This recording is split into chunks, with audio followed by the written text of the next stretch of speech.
so excited to talk to you guys today.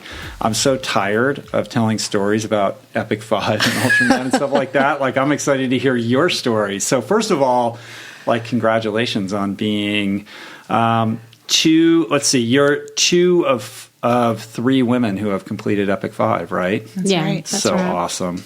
Super cool. So for people that are just listening on audio, why don't you introduce yourselves? I know you have accents that will distinguish yourselves, but I don't want people listening to be confused. Yes, so I'm Melissa Urie, Mel. I'm the Australian, so I do sound different to you two. And I'm Danielle Grabol, Danny, the person who's not Australian. Yeah, and you live in Atlanta, right? Atlanta, Georgia, area, right, and Mel, you live in Melbourne. Yes. Right? Yeah. Cool. So this is like a stop before you're heading to Hawaii, right? Yeah. And you're going to be doing the Ultraman World Championships. Yes. But so you've done 2 Ultramans, but this is going to be your first World Championship First one? Hawaii, yes. Super exciting. Yeah, can't wait. So let's just tell the whole story. I mean, first of all, how did you guys each get interested in doing Epic 5 in the first place? Well, I actually read about it in Finding Ultra. Oh, you did? And that's So did I. exactly. I apologize for that. Sorry about that. My parents, thank you. No, so I read about it in Finding Ultra, and I had this conversation with my husband, and I was like, listen, I read this book, and this guy, Rich, I'm like, he is an idiot. You won't believe what he did. And I start telling him all about it. And fast forward a couple years later, we were out in Hawaii. My husband did Epic Man. We met Jason Lester. Explain what Epic Man is. So Epic Man was a traditional triple Ironman. So a 7.8-mile swim, a 336-mile bike, and then a 72-mile run? Yeah. 72-mile run, something like that. Right. 481 miles continuous. So that's where we met Jason Lester and Rebecca and her whole group. And Rebecca's here. She's just off mic right here. But Rebecca runs Epic 5 she now. Does. If you read Finding Ultra, then you know that she was our angel. Jason and I would have never been able to do what we did without all of Rebecca's tireless help and love. Exactly.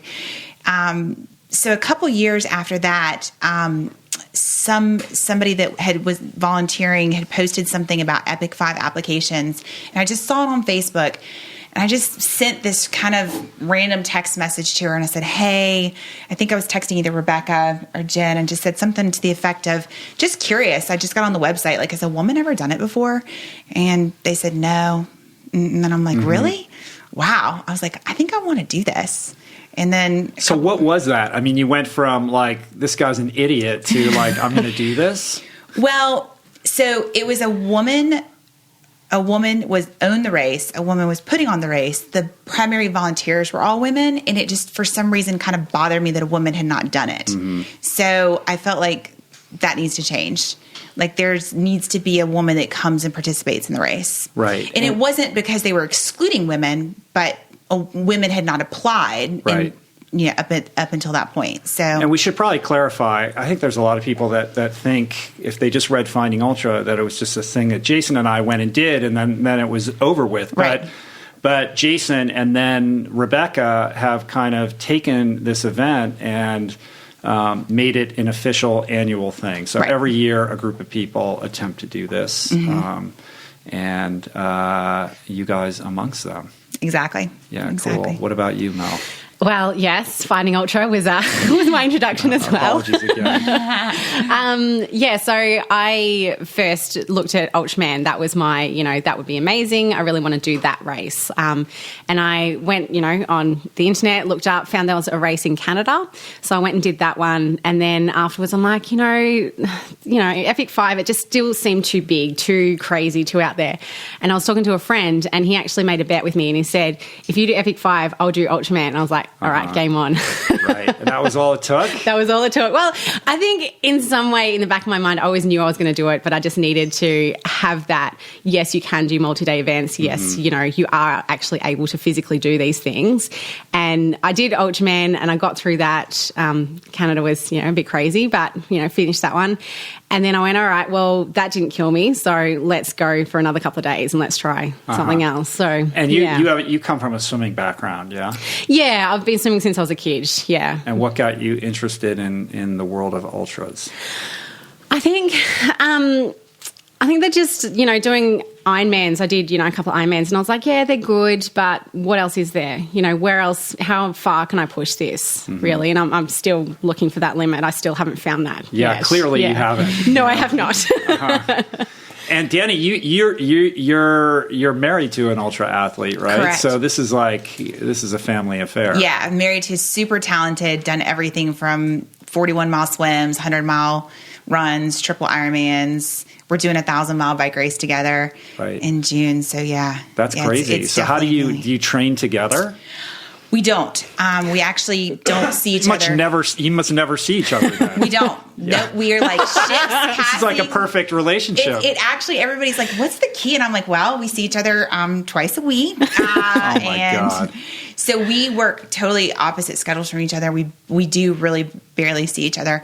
That's one of the hardest things. We both did a double Ironman together, and that was probably one of the hardest things that I've ever trained for, because when I train like for Epic 5, he literally does everything. He does the grocery shopping, he does the cooking, he does the cleaning.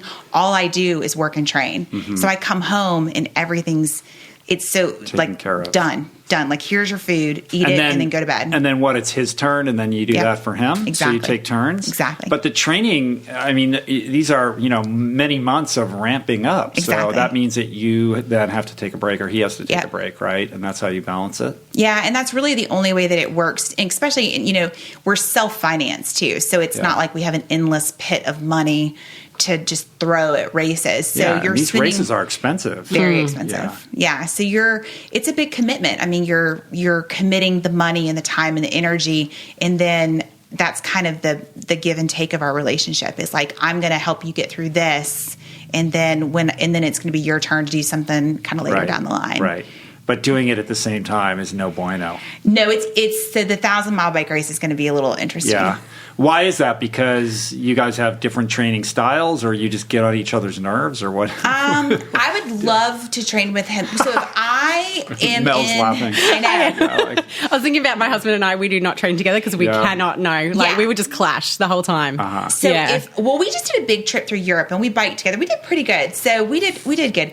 If he is if he's riding with me, it means something's wrong with him, and that's not cool. So I don't really want him to be able to ride with me, because it means it means that I'm in amazing shape and he's not, and that's not a great place to be.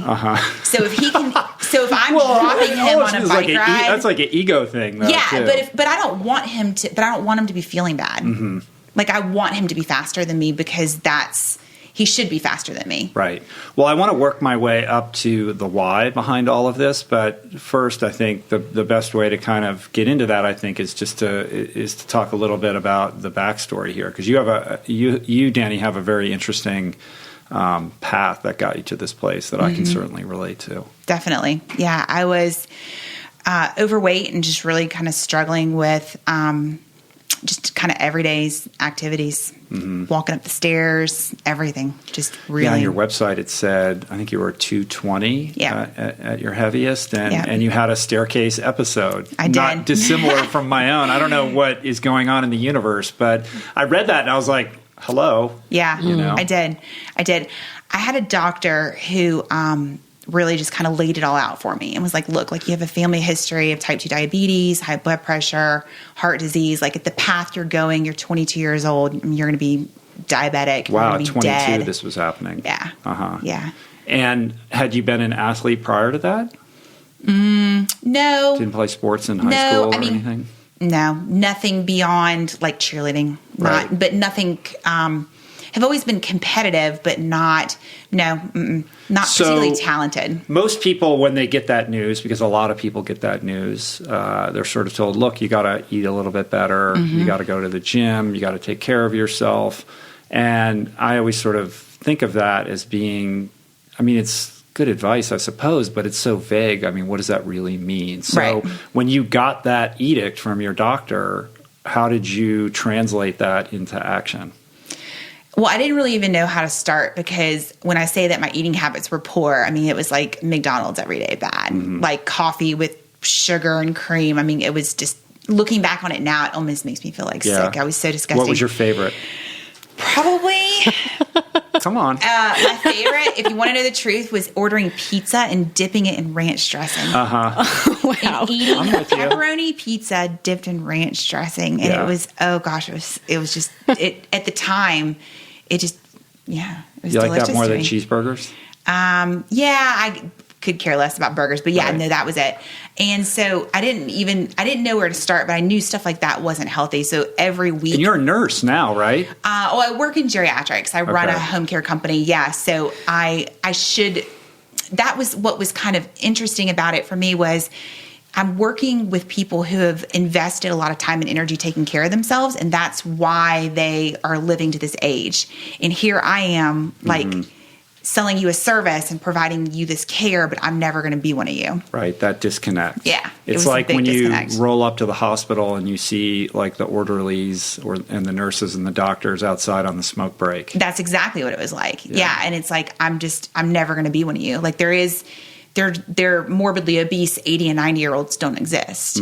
But at 22, you were probably just still in school, right? Or just out of school? Exactly. So at 22, there is no world outside of your little universe, except for when you decide to start thinking kind of more globally and you start thinking about the rest of your life. So I Right. started really thinking about 40, 50, 60 and what that was going to look like.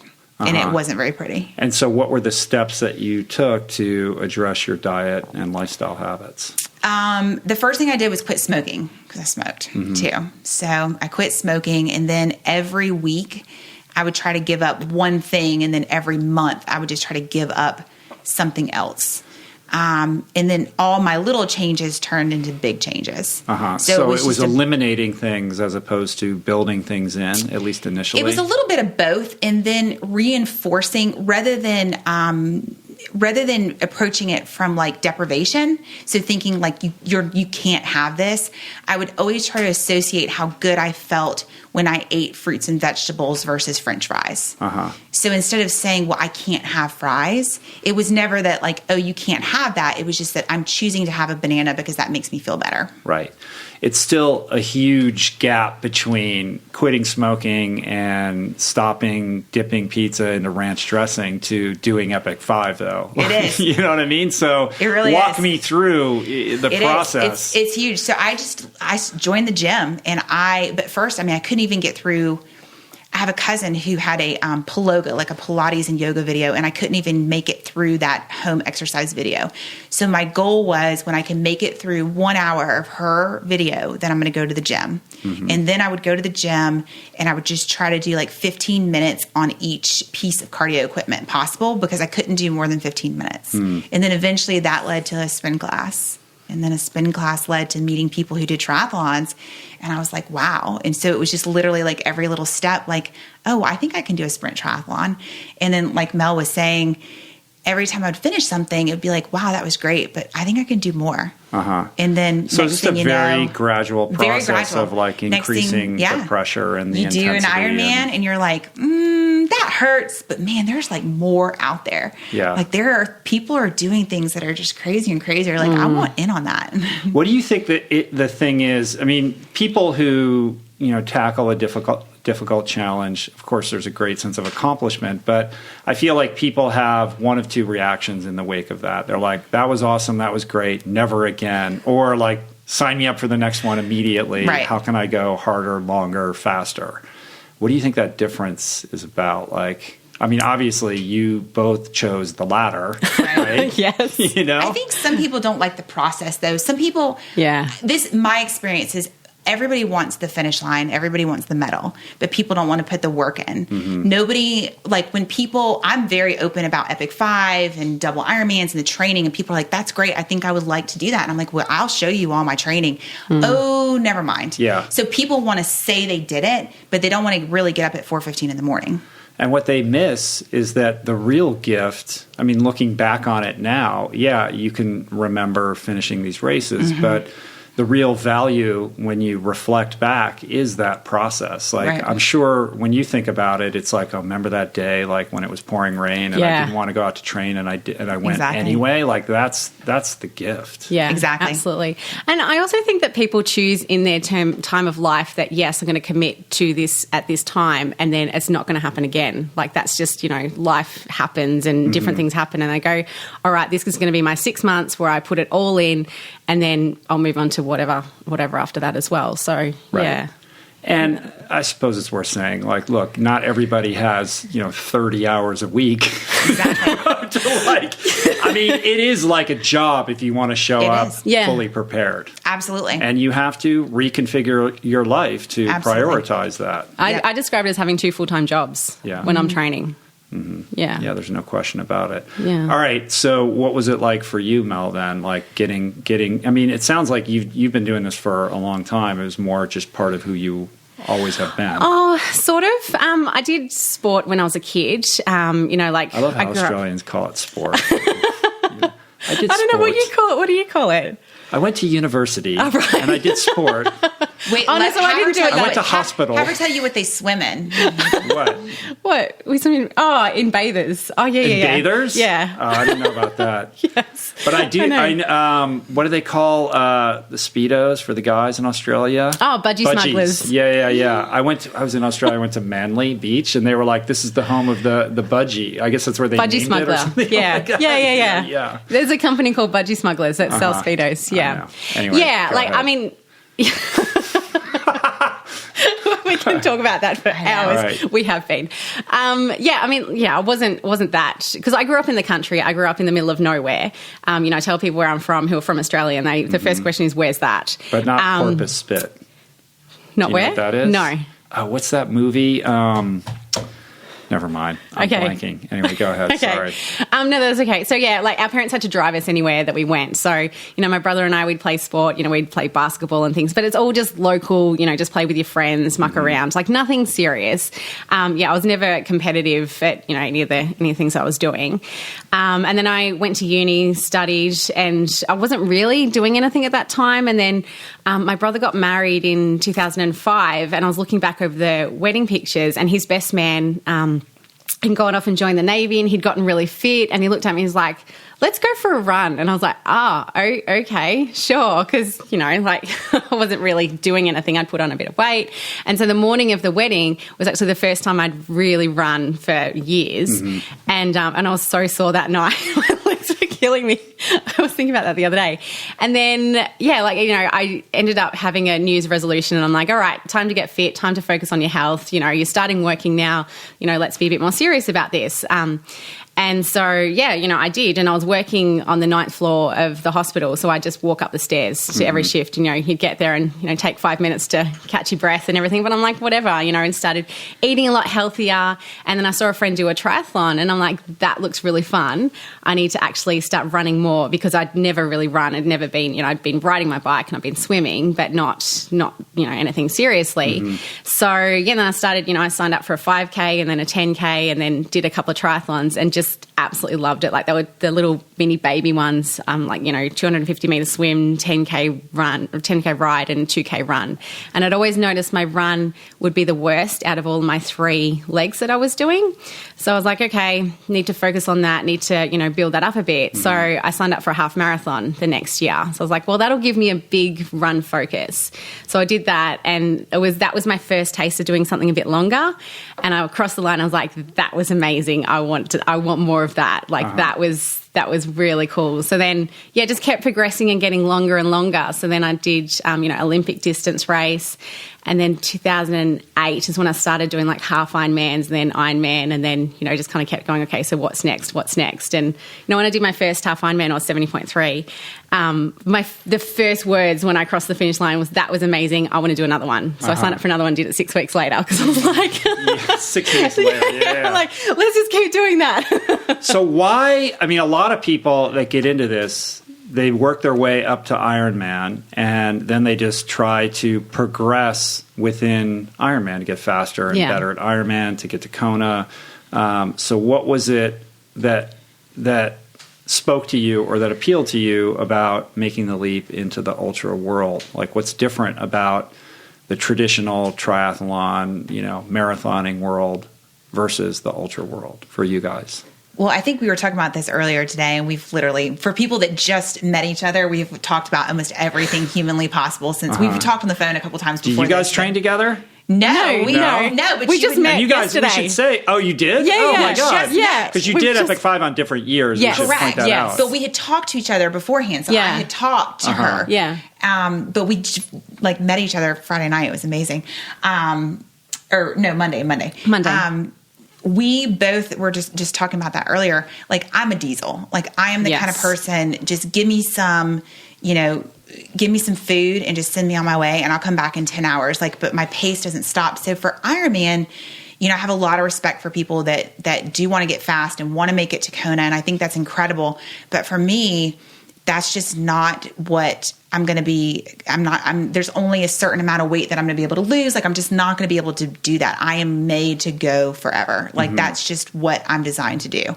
So I realized that, like, the longer distance races, my bike times and like my swim times from a half to a full, like, it wasn't changing. Right. And I was like, this is really weird. Yeah. And then I was like, I just want to keep seeing if I can keep holding this pace. And then, like, you do a double Ironman, I'm like, my swim was just about the same for a regular Ironman. So I guess you realize at some point that, like, you're not going to get that much faster, so you have to start going longer. Right. Like, when you're kind of made for that. Like, I think we both probably realized at some point, like, we're made to go longer. Yeah. No, my first coach that I had always said I'm a diesel. He's like, exactly the same. You can just go all day. As long as you have enough food and water, you will just, 10, 12 hours, fine. I'll just keep going. I don't, that's where I find my enjoyment. That's what I feel you. I'm the same way. Yeah. Like, now I go around and I go to events and there'll be like a fun run or a group run. And it's like, listen, guys, like, I ain't that fast. Yeah. You know what I mean? Like, if we're going to run around the block, like, you guys are going to crush me. It's like, I ain't racing, that kind of thing. People are like, very disappointed. Get in that lane takes me a very long time to get up to speed. And then I get to whatever that speed is and I can just hold that. Yeah. And that's a very specific skill that works very well in ultras, but isn't really translatable to anything else. No. Yeah. It takes me like 60 miles to work up. Yeah. People are finishing the ride. I'm like, I feel warmed up now. Let's go. Right. All right. So Epic 5. So Danny, you did it first, right, in 2016, and then Mel, you did it last year in 2017. Yes. My memories, of doing it in 2010 are as fresh as ever. Life-changing for me, and I would imagine for both of you guys as well. Absolutely. Yeah. So let's talk about it. Is the race course the same? Rebecca, is it the same? Did it change? Oh, it changed. It's kind of, there's always some kind of curveball condition, right, that throws it off and you have to adapt or whatever.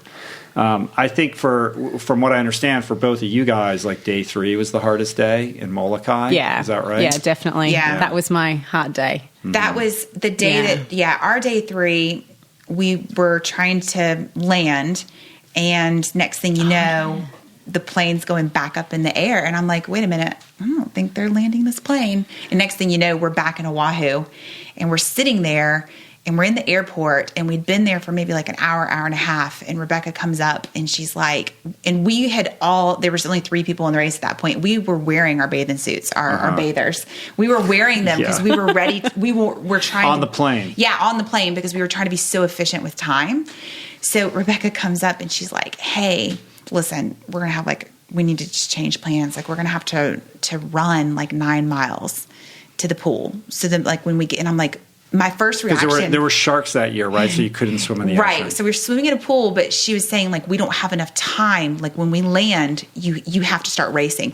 And I just looked at her and I was like, but I'm wearing my bathing suit. And she's like, well, it's okay. Like, you have time to put your run clothes on. So the plan got on the ground. Suitcases come out. Clothes, running clothes. It's literally like, put your running clothes on as soon as you can and just start running. Right. Awesome. Yeah. That's why it's called a challenge. And that's why it's like, used to always say. Yeah. And it was, so that was the first kind of change of the day. So we ended up starting probably 3 or 4 hours later than we anticipated. Mm-hmm. And then from there, the day got tough. The day got really tough. It was a hard day. So when I finished, my husband said, okay, you have 30 minutes before we have to be at the airport. Do you want to eat, sleep, or shower? And I was like, well, of course I want to sleep. So I just jumped in the van and tried to sleep for 30 minutes, and I dozed off, and I woke up. We were at the airport. Right. So let me understand. So when Jason and I did it, we did, obviously, Kauai was the first day. Right. We ran the marathon first. We started at like 3:30 in the morning or something like that. Mm-hmm. And, finished at the airport, with 3 seconds to spare before getting on the plane to get to the next island. Flew to Oahu. We had all kinds of, remember that's where we lost the bolts in our bikes, and it was like a whole disaster the next day. So we didn't even get going the next day until like 10:30 a.m. or something like that. It was terrible. That was our Molokai. It was crazy. Starting at noon or something. And we finished so late that it was like 2 in the morning, right, when we finished? I think it was later than that. Yeah, it was super late. And so that's where we had to take a rest day. So for us, then we went to Molokai, and actually we felt pretty rested for Molokai because we had a little bit of a buffer there. Obviously, we didn't do it in 5 days like you guys did. So I can imagine, had we made that deadline, that Molokai would have been really tough. For me, Maui was definitely the hardest. It was the hottest. It was the windiest. But you guys got a second wind when you got to Maui. Yeah, absolutely. Yeah, so for me, Molokai was hard because my hamstrings locked up on the marathon, and I had to walk about 30K to finish that day because I hadn't been doing any of the body maintenance that you normally do. You're stretching, you're rolling, like anything like that. My legs were just like, no. Oh, there's no time. Bit of pain. No, exactly. When you could do it, but then you're not sleeping. You're not sleeping, you're not eating. Yeah. So what's the point? There's no time for anything like that. And again, it was really, really hot that day. And I was just mentally just really, really struggling.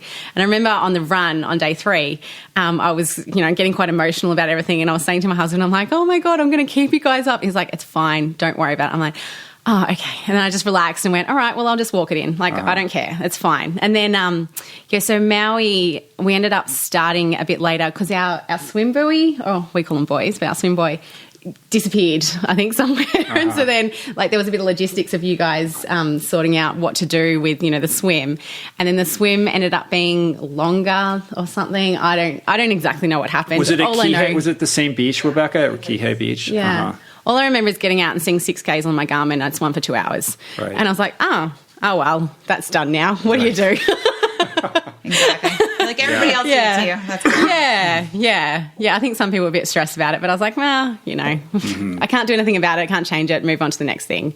I had a bunch of flat tires in Maui as well, and riding along the dark. And I was trying to figure out, because I knew my crew was behind me on when I had a flat, because they just swap out wheels, which was really, really handy. But I was like, how are they going to see me? It's in the dark. So I lay my bike down and faced it towards the road so they might see my bike light. And they didn't like that because they're like, oh my God, I thought you'd fallen off. And they're freaking out. I'm like, it's okay. So, but I remember someone said, you're lucky if you get sleep in Maui. That's, it basically doesn't happen. I didn't see the inside of the hotel room you didn't either on day 3. No, day 3 we saw. And that was from Maui, that was my big thing, was I have to sleep. Yeah. I was like, I don't think you understand. Today's the day that, so when I got off the bike, I remember looking at Mike and I said, am I going to sleep? He goes, not if you had a run like you did yesterday. And I was like, oh no. Done. I was like, oh no. I was like, that was it. I was like, my head is on a pillow tonight. Right. Yeah. So for people that are listening, it's daunting, the prospect of attempting to do 5 Ironmans in a row, and then you add in getting from island to island. It makes it all the more difficult. But I think what perhaps is underappreciated is the logistics and the travel. Oh, yeah. That's really as challenging. It's like once you're on your bike, you're like, okay, I'm good. It's like all that other stuff that's super taxing. And it's really a challenge in sleep deprivation as much as anything else. When we did it, we flew, we had a bunch of night flights, but the only night flight you guys had was off of Kauai, right? And then all the other flights were in the morning. Yes. So you'd get up in the morning, you'd have to fly to the next island and then go right into doing an Ironman after you've been on an airplane and you've been traveling and you're schlepping gear around and all that kind of stuff. Yeah. So starting the race was literally dependent on, and it was the craziest thing in the world to not be able to drink. So it was okay, wait a minute. You're about to go do an Ironman, but you can't bring any water through security. And we got to Molokai and there was no water. There was no water fountains. There's nothing on Molokai. There's nothing there at all. I'm thirsty. I'm I need to eat. I need something. Where am I going to? And it was just, it was against kind of the whole idea of the minute you finish your long training, you should refuel, you should rest, you should have your legs up, you should take an ice bath. All that stuff was done. All the stuff I did in training, all the recovery drinks, everything gone. No. Right. You were eating whatever you could whenever you could. Exactly. Yeah. I remember when Jason and I finished the first one in Kauai and we were literally the plane was taking off and we're trying to get through security and we're still in our bike kits and everything and we're schlepping our gear, we're yelling and wait, trying to get it through. And we had all this performance nutrition, liquid performance nutrition, FRS and all this kind of stuff. And the guy's he's just pouring it out hundreds of dollars of stuff. You just for the whole week, And unlike, so you guys had your husbands were crewing for you, right? Yes. You each had your own distinct crew. Yeah. Rebecca was basically crewing for Jason and I, essentially by herself. We had people that would show up on each island, who volunteered out of the kindness of their heart. Yeah, but really, Rebecca's trying to manage all of this on her own, and it was just, it was an unwinnable, task. Yeah. Which is, if the world is on fire, I want Rebecca helping that. 100%. 100%. And people don't realize the logistics. So for her just to be able to think on her feet in Molokai and come to us and not be dramatic about it and not be making a big deal, but just be hey guys, guess what? You need to just run. You're going to need to run to the swim. People don't realize what a value that is in a race director, that not everybody can do that. That's part of putting these events on, that if you didn't have somebody like her, it wouldn't be happening. They just wouldn't. They wouldn't be taking place. Yeah, agreed. No because we had one guy in Molokai whose bike didn't make the flight. So okay, we'll just do part of the marathon, when it comes, then after the swim. Yeah. And then there was a local who just rode with him as well. It's just things like that. I'm who else would do that? What other race would do that just to make sure everything possible? Well, who would think about that? Yeah, everything possible is done so then you can be successful. You have to be malleable and adaptable. Absolutely. You can't be well, here's my race plan and this is how it has to go. It's within an hour of beginning, that just goes out the window. And some variable gets thrown at you. Exactly. That you're going to have to contend with. And I think that's as much about what that event is about as just covering the distances. Yeah. You're not going to be successful if you are black and white and you can't operate in anything outside of, this was what my plan was, then you're not going to be successful. You're going to crumble. It will crush you. And that's the part where just being able to adapt and being able to just do whatever and being able to eat this food that you've never had before because somebody gave it to you, and you just have to realize you just have to go with it. Yeah. Oh, I got a flat and I don't know where my crew is and there's no cell service and what am I going to do? There's no aid stations. There's there's nothing. There's nothing. There's nothing. And that's, and just, but still remaining, the attitude part is important. And that's, I think, the difference between people who are successful and people will be well, what does it take? And it's not just the training, but I'm you've got to be grateful. You have to focus on the fact that this is an opportunity and it's a privilege. And the fact that you're here and you're able to do this and you're motivated enough and people care enough about you, it's a privilege. Right. So don't be out there whining and complaining with a bad attitude because you're not going to make it. Yeah. And that really gets tested because when you compound the level of fatigue with the sleep deprivation, you're not operating at your full capacity to be able to manage everything emotionally. Yeah, right. So absolutely. My goal was not to complain. Were you successful? Yeah. Rebecca, is she telling the truth? She is. I didn't complain. Yeah. There's a picture of me Mel, stuck on the side of the road. I complained a lot. You did? Did you? Yeah. I was a baby. Yeah, I had a couple, Rebecca could tell you. I talked about them in the book. I was trying to be as honest about that as possible. I had several moments where I thought I was going to break, and I was a baby. I was an immature baby. Yeah. Because I was so exhausted. It was really the sleep deprivation as much as anything else. Oh, no, I Yeah. hallucinated. Yeah. I saw people yeah. coming out of, I saw cats. I saw animals. I thought a woman was racing me on the last day because she was just walking. Wow. And I was like, what is she doing out here? Why is she racing me? Somebody needs to tell her that this is my 5th day out here. Yeah.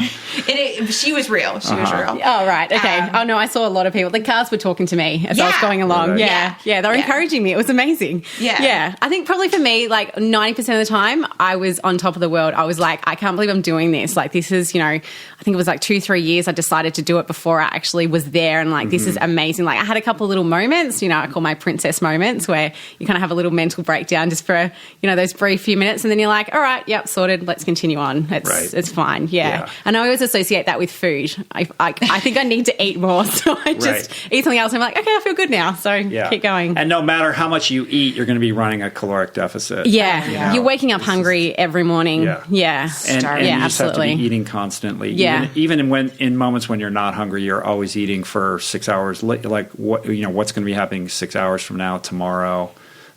Staying on top of that. Yeah. My mantra was important. I had to eat for day 5. I had to eat enough to get myself to day 5 to be able to then finish it. Right. Yeah, that was always in my mind all the time. And my crew actually wrote down what I ate, and they were showing to people. They're like, "Oh my god!" Well, but then So you could like look at it at the end. yeah, and I looked at it realize- afterwards. Yeah. What happened to awesome. me, I don't know if this happened to you guys, was that I thought like, oh man, by the end of this thing, I will have lost like 15 pounds. Like there's just no way around it. Yeah. But actually I got progressively more and more bloated. Yes. And I felt like it's the combination of inflammation and also your body trying to hold on to everything because it thinks you're trying to kill it. Yeah. And then like 10 days after Epic 5 was over, like all the weight went away and I got like super emaciated all of a sudden. It was like, oh, we're safe now. Like now we don't need to hold on to all this. The mountain lion has stopped chasing me. It was me. weird. My coach told me that was going to happen, and I was like, "There's no way." Like I don't, and that's exactly what happened. Yeah. Yeah. I think I had issues with access to food. Like when we finished, it was like, all right, now what do we eat? And they're like, there was nothing. There Right. just wasn't. I was surprised how I greatly underestimated the access to food and just thought that we would go to these airports and we'd be able to grab food. Yeah, no. And it wasn't Yeah, like that. no. So, Rebecca I with the was Thai food. starving.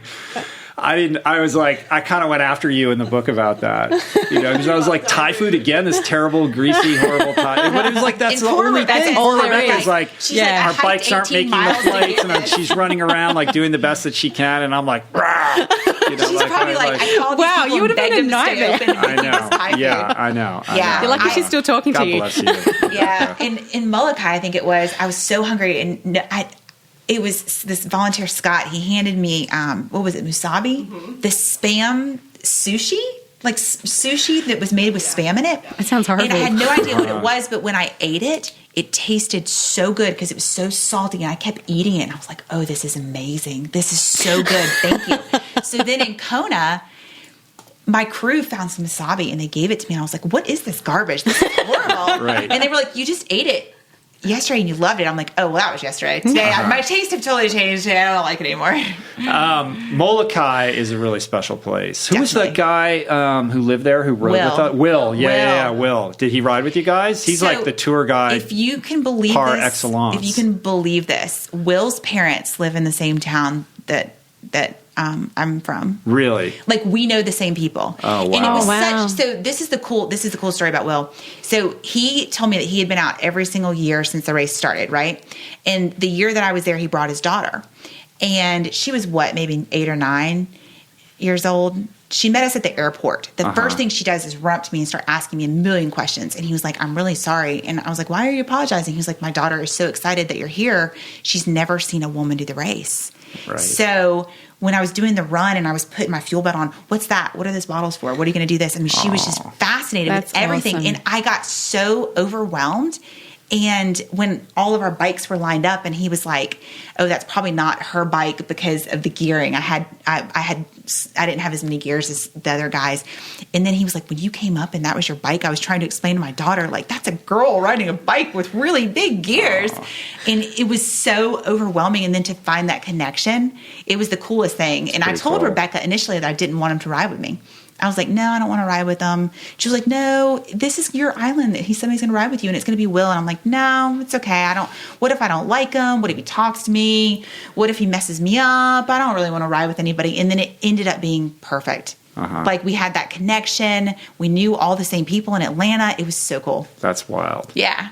That's wild. It's awesome. Well, Molokai is such a unique place, and it was my favorite island because it's the purest. It is as close to its natural state of any of the Hawaiian Islands. I mean, one stoplight, right? Yep. Barely any people live there. More churches per capita than anywhere like on planet Earth because of the leper colony. Yep.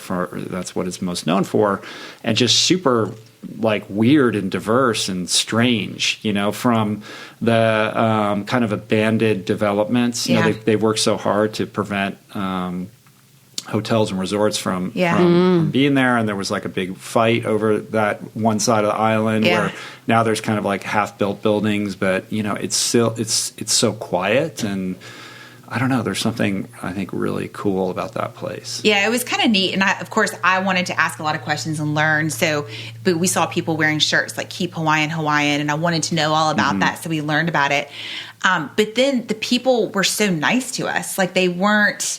It was like they understood you're just visitors and you're here doing this thing, and then you're going to leave, and you're not going to leave trash anywhere, and you're going to be nice to us, so we're not going to be mean to you. Yeah. Right. So it was really cool. It was so funny going past some locals, and they're just kind of looking at it going, what are you doing? Like, what's actually going on here? I would have thought everybody would know because, like the fact that anything was happening there, like, oh my God, something's happening. We all have to what's show. happening here? Well, when we went, I mean, it was like half the town showed up. Like all these kids came out and ran with us, and all the teachers from the high school. That's so cool. And who are those kids? The Akona kids. Like there was like one teenager and his younger brother who came out and ran like through the night with us while their parents drove next to. I mean, it was really something special. That's cool. Yeah, because they were like, wow, there's something cool happening. Like everybody turned up to support us. That's really cool. Which was really awesome. And now that it goes back every year, I would have thought like it just every year was more and more. Well, we had the local volunteers because I had a guy that just happened to be there that was in medical school that was from there, and it was just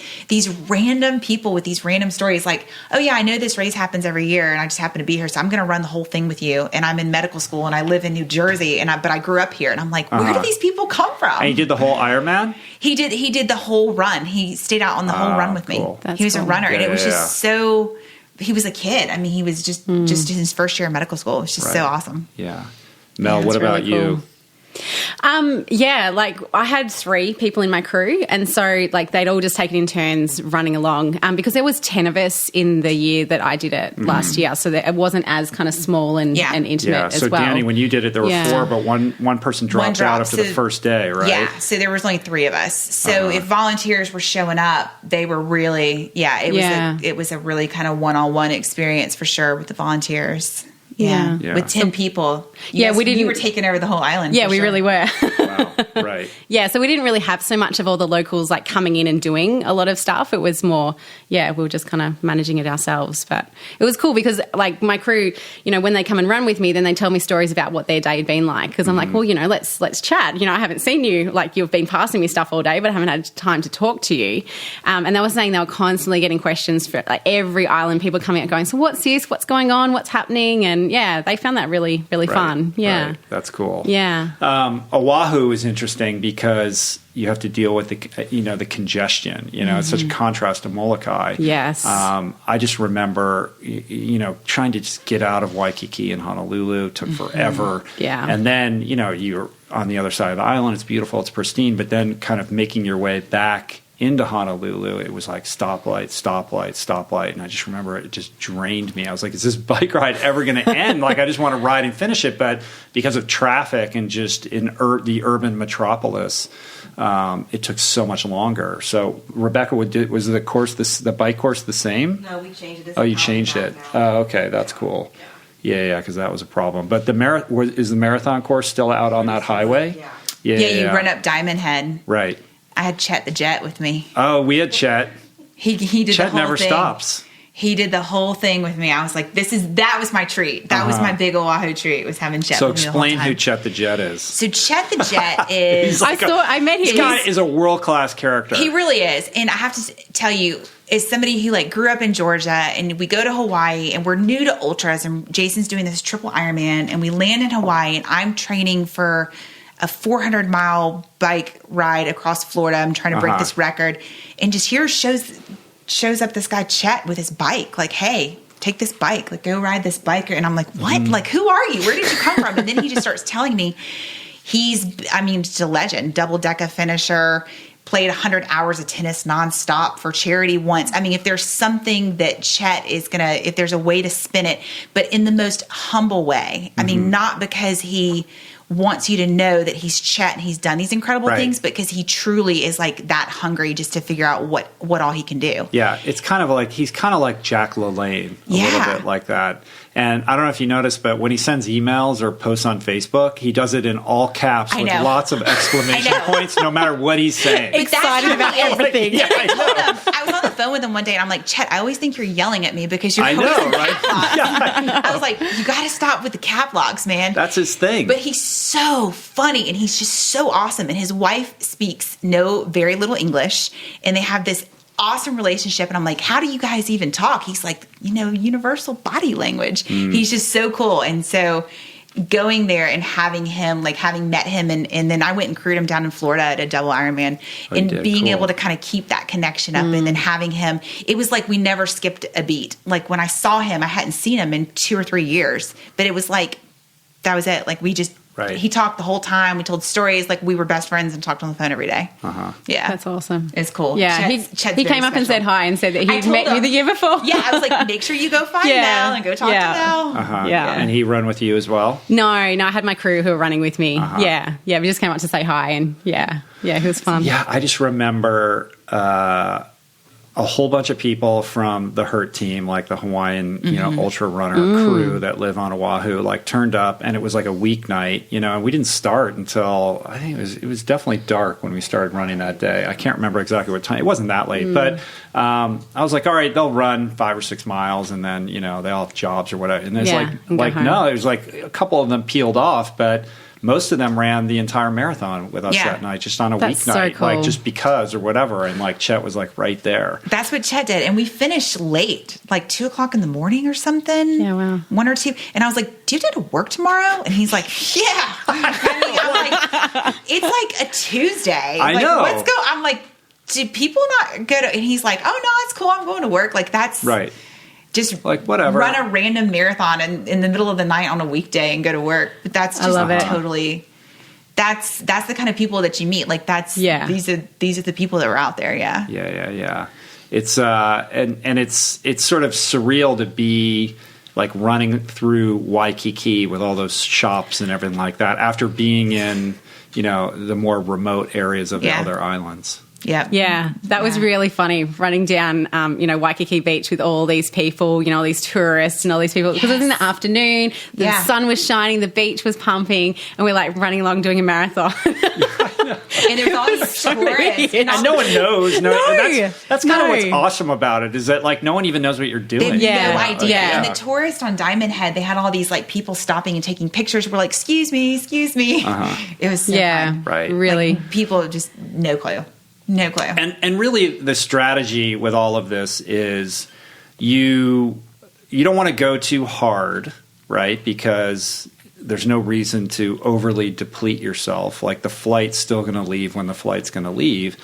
So it's sort of, I call it like persistent conservation. Like you want to keep moving. You don't want to go too fast and overly exert yourself unnecessarily.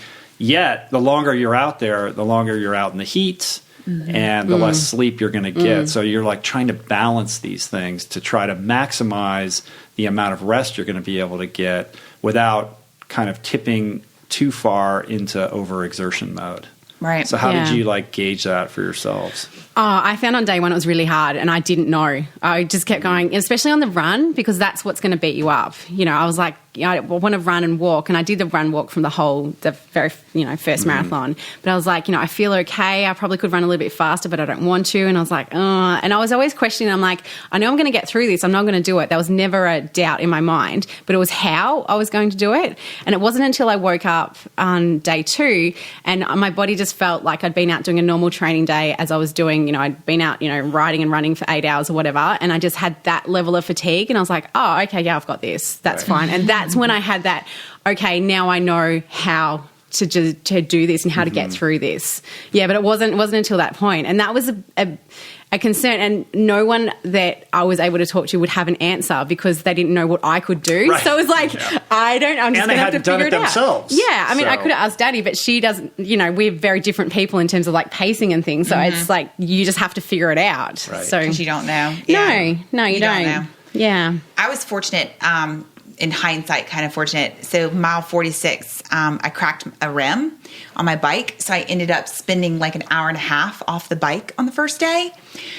So it was a lesson in patience because I ended up getting past. So I'm a lot stronger cyclist than anything else. So it's unusual for me, even in a field where I'm with men, it would be unusual for me to be not kind of up there with them. So that was the whole deal with me in the first 2 islands, because in Oahu, I spent maybe 2 hours off the bike. And to leave your little bike computer on and see it go down to like 11 miles an hour. And I was only at the halfway point, and I remember Rebecca saying, like, you can't get back on the bike and hammer it. Like, I know that you can, but you can't.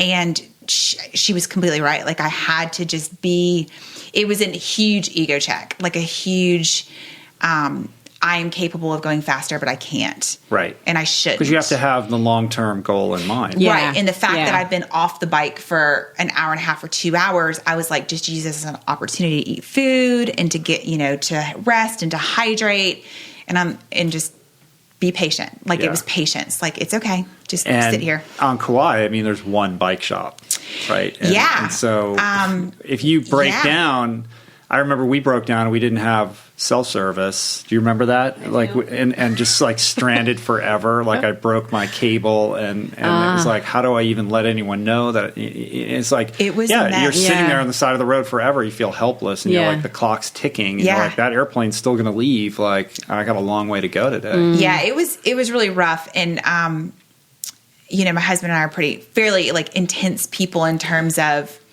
like times of the essence. And he's very much like a hurry up kind of person. So in Kauai, it was interesting because ultimately we ended up borrowing a wheel from the person that ended up dropping, which was amazing because if it wasn't for that, then, I wouldn't have finished. But borrowing that wheel meant I needed a new chain. So we had to wait for the mechanics, and it was just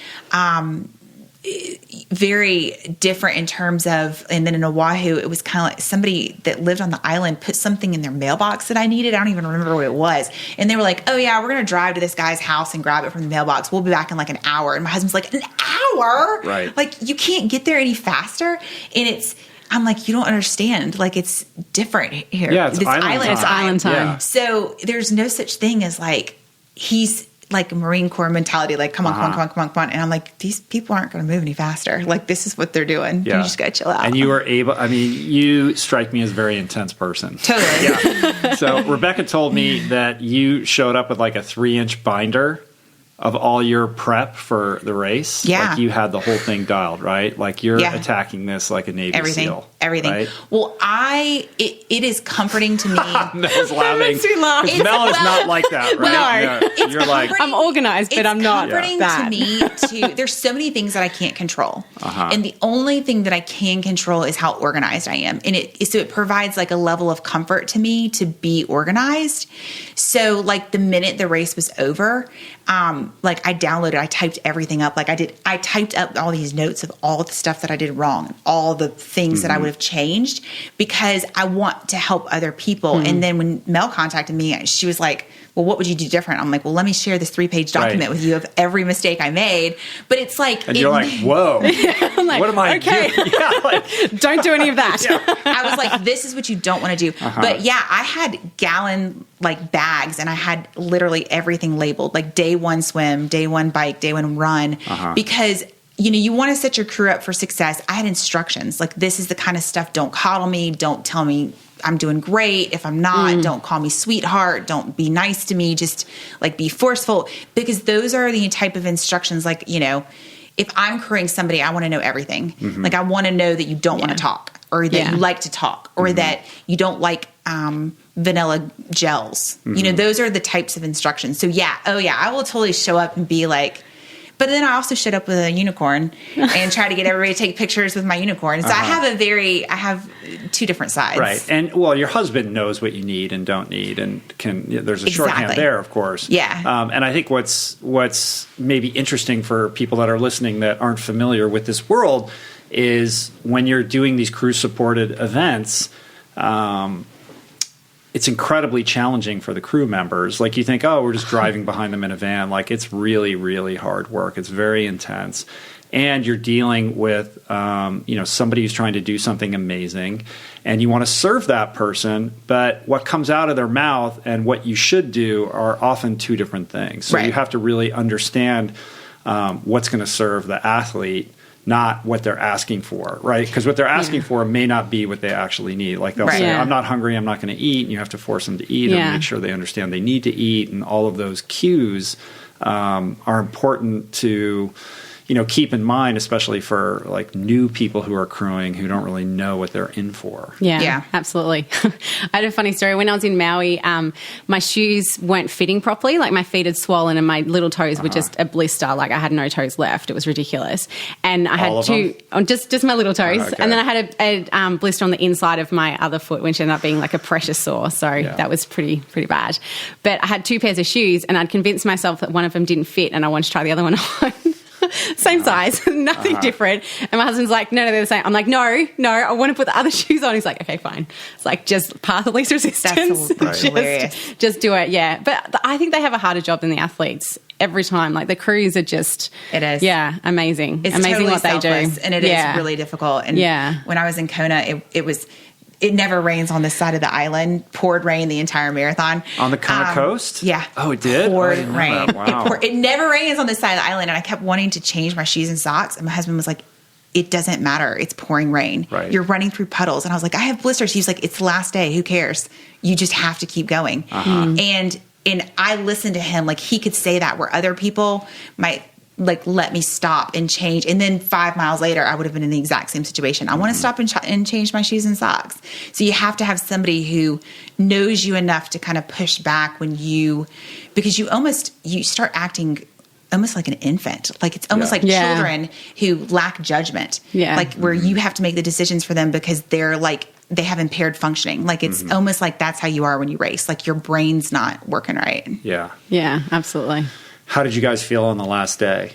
Oh, I was so excited. That was party day for me. Yeah. I was like, I've got here. I'm finishing this. Yeah. Because, like, up until that stage, it was, anything can go wrong, anything can break, anything, something can happen that will completely derail you and you won't be able to finish.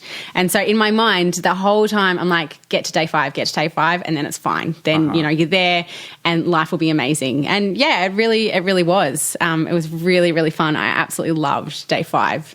I had a couple of naps along the way, which is awesome. Because I said to my crew beforehand, because my old coach, he passed away, but Craig Percival, when he did that. I wanted to talk to you about that. Yeah. So when he did the 8 in Australia, the 8 Ironmans, he would have power naps, and that really re-energized him and helped him. So I thought about that. And I'm like, okay, I'm going to do that if I feel like I'm going to fall asleep. And I was on the Queen K, and I started seeing dots in front of my eyes, and I could see on the bike I was actually swerving, and I'm like, I'm going to run into a car. I'm just going to accidentally just swerve into a car. So I pulled up to my crew, and they're like, what are you doing? I'm like, I need a nap. So they just put me in the front seat. I put my feet up on the dashboard, lay the seat down, and just slept for 15 minutes, got back on the bike. I'm like, all right, good now. And then kept going. And yeah, I just hung out and took my time. Like, there's a Facebook video when I'm at the turnaround at Harvey, and I'm, sitting down in the car, just eating chips, having a chat. My brother's, talking shit on Facebook to me and, sending all these random messages. And yeah, like what you were doing, like hallucinating and, just all over the place. But I just had so much fun. And it was one of those times, like, the end was really emotional for me. Like I could feel Craig's presence there, and I just became really overwhelmed with the fact that all of these people were here to support me. Like, I had 3 people fly over from Australia to come over there. I'm like, who does that? Who flies, gets on a plane for me? Like there was no other reason. Like they were having their own holidays and everything else, but that was the reason that they were there at that time. Wow. And it was just that whole, experience about that. And like there wasn't many people who weren't crying at that time when I finished, but that was just, it was amazing. And I still can recapture that feeling just talking about it now. I'm still like, I just take myself right back there, and it was amazing. So explain who Craig Percival was. Craig was an amazing man. He was a huge personality in the Australian triathlon world, basically. When I met him, he was working for around Blue 70 and doing a lot of wetsuits, and, he helped me get into my wetsuit before a race that I was doing, and he would do it for anybody. You just walk up to him and go, "Oh, can you help me?" And he'd just put it on properly, and you're like, "Oh, amazing." And then go off. And, so he had started his own coaching business. He had owned Aqua Shop, which was like a bathing suit, bathing company, and like wetsuits and, like everything. And he was like the go-to person about everything that. And he was married to, his wife, Lyndall, and 2 kids. A beautiful, beautiful family. Absolutely amazing. So, he had done Ultraman Canada the year before I did it. So I met up with him, and he's like, "Hey, when you're ready to talk, I'll tell you everything that you need to know about the whole event and everything." So that was amazing. He was a really, really good resource for me for that as well. And then he came over to Hawaii and did the year after. I can't remember what year that was. Ultraman World Championships. Yeah. At least once, right? Yeah, he did. Yeah, he did once. He did 2 Ultramans, because then when the rest of us had done 2, we're like, "Well, come on, Craig, got to do another one now." Like, what are you doing? It's slacking off. And so then he actually co-race directed Ultraman Australia for a couple of So he brought Ultraman Australia out with another guy, Tony, in 2005 was the first year that they did that. So he was big, like everybody knew him. He couldn't walk anywhere at a race without, stopping and talking legend, to a lot of people. Legend in the multi-sport community in Australia. Yeah. And like beloved by everyone. Absolutely. So after he did Ultraman Hawaii, he was like, okay, so what else can I do? So he created his own event, which was 8 in 8 in 8. So it was 8 Ironmans in 8 different states of Australia in 8 days. And he had a hell of a time doing that as well. Yeah. And, he had timelines of having to do 11-hour Ironmans to get on a plane to get to the next state, because Australia is huge. Right. And to be able to... it's not a puddle jumper flight from one little island to the next. No, not at all. It's hours of flying. So then after he did that, then he was having problems with his knee, and he wasn't able to run, and he was really struggling. So he went in and had surgery on it, and then subsequently, as a result of that surgery, had a blood clot that he ended up dying from. So he was in intensive care for about a week before he ended up passing away. So it was... How old was he? He was in his 40s. Yeah. I can't remember exactly how old. So it was incredibly sudden as well. And, like a fit, healthy guy, then suddenly, in intensive care, in a coma, and never waking up. It was just... Yeah, it's devastating. Yeah. So that was December 2016. Right. Yeah. So he was coaching you at the time. Yeah. Yeah. And you're 6 months out from doing Epic 5. Yes. Yeah. So there was a few of us who were I was doing Epic 5, and then others were doing Ultraman Australia, and all around the same time of year in May. And so we're all just talking to each other, just going, what do we do? It's kind of one of those things. I'm like, I need to be selfish and think about myself and what I need at this point in time, but also be respectful about, it was such a kind of a balance and a juggle that we're all really, I was kind of struggling with. And feeling guilty for thinking about how do I train for this race right now? Yeah, exactly. And I mean, we all knew that Craig wouldn't want us to give up on our dreams, and, he would really want us to continue and not stop. But it's okay, so then what do we do? How, where do I go from here? Because he was, I'd known him for years, but I'd started with him at the start of that year. So I'd had him for about a year, and I didn't want to go back to my old coach, and I was just kind of a bit stuck in limbo at that time. Yeah, so then how does Kate come in? So I contacted her. So yeah, I'm coached by Kate Bevilacqua now, and she's amazing. I sent her a message and I said, look, this is where I'm at. This is the event that I've got. I was coached by Craig. He's obviously passed away. So are you able to help me? And she was amazing. She just we had a chat over Skype, and she's like, yeah, I can help you. That's fine. Yeah, no worries. And then just started training with her, and it's worked out really well. She thinks I'm absolutely crazy, and I'm like, yeah, that's fine. And she I'll wear that with proud. Ultraman one year, right? Yes. I can't remember what year it was. Couple of years ago, I think. I can't remember. Yeah, no, she won it. And she did, because Ultraman Canada was rebranded, and so she won that outright. Like, she beat everybody in the field. So I was like, well, someone with that pedigree, I don't care if you're not, amazing at what you do, but you understand ultra racing. Yeah. And that was a big thing that I wanted in a coach. Mm-hmm. Yeah, so that's why I reached out to her. And I said to her, I'm like, I'm talking to a few other people. I really wasn't, but I was like, just in case you say no, I kind of just, I've got other options. But yeah, no, she was totally cool about it. So that was really good. What do you guys think is the biggest difference between, how you prepare for and race like a marathon or an Ironman? I mean, there's a lot of people listening who've dipped their toe in some kind of race or another. What's the difference between, like, mindset-wise? I'm not talking about like the physical training aspect of it, but like mindset-wise and experience-wise between those traditional types of races and, say, Epic 5, RAM, which we haven't even talked about yet, which you did, these multi-day super ultra experiences. I think the difference is that my coach and I have a joke that there's people that do like executive level training. So he's got his doctors and his attorneys that require an executive level training plan, which is the bare minimum to finish an event. And there are things that you can just get up and get off the couch and train a little bit, and you can do them. You'll make it through. And you're going to make it through. And then these events, you cannot do that. You cannot show up without a certain level of preparation, or you absolutely will not finish. And if you, and it's not to say you don't respect the distance, but the other aspect that I think, not just the physical part, it places a lot of strain on every part of your life, your relationship, your job. So you've really got to be in a good place. Like, if you don't have a good support system in terms of your family, your partner, it's all that's just going to become bigger and bigger and bigger. Yeah. So if your friends are giving you a hard time because you're missing out on stuff every weekend, and you're overcome by the guilt of missing out on yet another birthday party or something, like, it's just that stuff will kind of like eat at you. Yeah. Versus people saying, hey, I know you're about to go in a hole and I'll see you in 6 months. I often tell people, what's going on in your life at this time, and they're like, oh, my mum's sick, I've got this going on, like, work's really busy. I'm like, maybe wait. Yeah. You need your life sorted at that point in time as much as you can. I mean, obviously you can't control everything, which, that's fine. But if there's big things that are happening, you're planning a wedding, maybe, that's big enough as it is. Yeah. Maybe wait. I think for me, in terms of the mindset stuff, is I like the point where you're not wanting to go any further. Like, when you get to that point of, this is really hard, I'm really starting to struggle here, I find that's where my race starts. Like, that's where my enjoyment really peaks, because you have to push through and you have to find a way just to continue on. And then when it gets really, really hard, I'm like, yep, that's a sweet spot for me. And what have those moments taught you? Like, how do you carry those forward into other aspects of your life?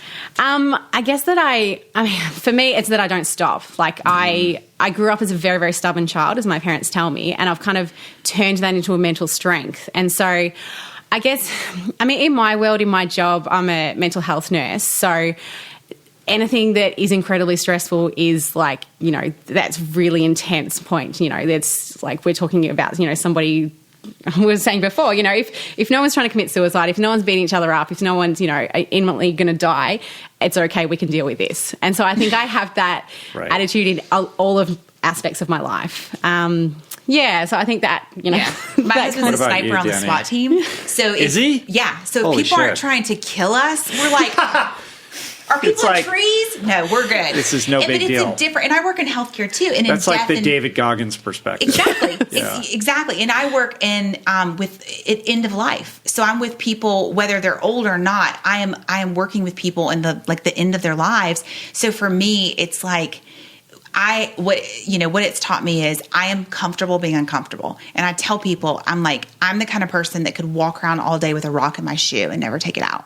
And people aren't like that. People aren't. So I'm willing to have those uncomfortable conversations with my patients. Like I'm willing to do, and like in her, in your work, you can go places with people and not feel uncomfortable. Yeah. And that's daily. That's in every single day I do something I don't want to do every day. Yeah. Whether it's having a conversation, because practice is what you have to do. And the more often that you do it, it just teaches you that discipline. So that if every single day I do something, whether it's having a conversation with an employee about a performance issue that I don't want to have that conversation, but I have to have it, it just teaches me I can do things I don't want to do. And that's part of being an adult, and I can be uncomfortable, and I don't always have to be comfortable, and it's okay. Yeah. Getting comfortable with discomfort, having the willingness to, face and confront those uncomfortable situations and scenarios. It's a muscle just like anything else, right? And I know that that's what makes me feel alive. And it also gives you the strength to tackle more and more difficult challenges, not just physical challenges, but emotional challenges, professional challenges, relationship challenges, like anything that life throws at you. Right. Right. Yeah. And it's just, it's a resiliency thing. Yes. Like it's just a resiliency thing. There's kind of a joke at work that I'm kind of like a cockroach. Like the world can come to a nuclear end, and here I am going to be running around like a little cockroach that can never be, because it's just, you're right. You always compare it to the experiences that you've had. So if you live in a higher stress environment, or you work in a high stress environment, like my husband, like nothing to him is that big of a deal, because look at the work that he does. So when people are like, gosh, Epic 5 was so crazy. I'm like, what was really crazy? Taking 2 weeks off work. Epic 5 was a vacation. You should have seen the work I had to come back to. Like that was a treat. Like that's nothing compared to like what we do day in and day out. So it makes it, it just puts everything in perspective for sure. Another thing I think, at least that I found, is when you make that decision and you're like, okay, I'm gonna take on this challenge. Understanding the amount of time and energy and focus that's going to be demanded of you, that's going to be required of you in order to show up and be your best self for that particular challenge, requires you to get super focused on what's important and what's not in your life. And anything extraneous sort of gets stripped away. It's like what you were talking about with your friends and birthday parties and things like that. You do have to be in a good place in order to do that. But for me, it was almost not a cleansing, but a clarifying process of getting me closer to what is important to me and what's not, and what am I willing to sacrifice to accomplish a certain goal. And then you almost need that 3-inch binder just to guide you through your life. Okay, like what's the decision tree today in order for me to get the things done that need to get done? And there's just not a lot of downtime for fucking around. Like, you know what I mean? So it makes you extremely... It just the looming deadline or event date makes you get extremely diligent in how you're managing your time throughout the day. Yeah, absolutely. Exactly. And I think, I had this experience recently with my coach, and I was in Hawaii and had planned all the logistics for he and his brother to race in Kona.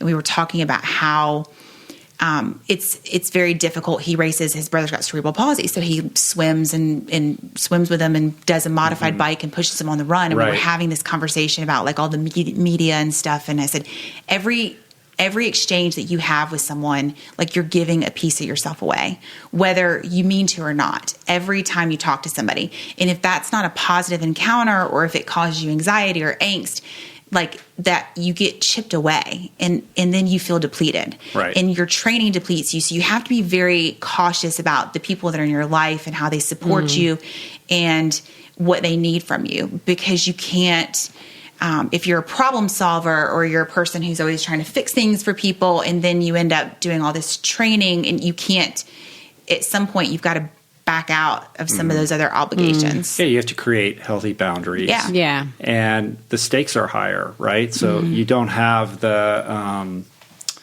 the bandwidth to Right. kind of engage people in a way that ordinarily would be no big deal. Yep. Right. Exactly. Like, I'm Yeah. really sorry I can't listen to your conversation on my way to work this morning about the argument you had with your husband over a pint of I just spilled can't blueberries. care. Like, I'm like, seriously, I don't give a shit. Yeah. Like, I can't waste energy. And for me, it's all about energy conservation. Yeah. And I'm like, I can't be worried about that.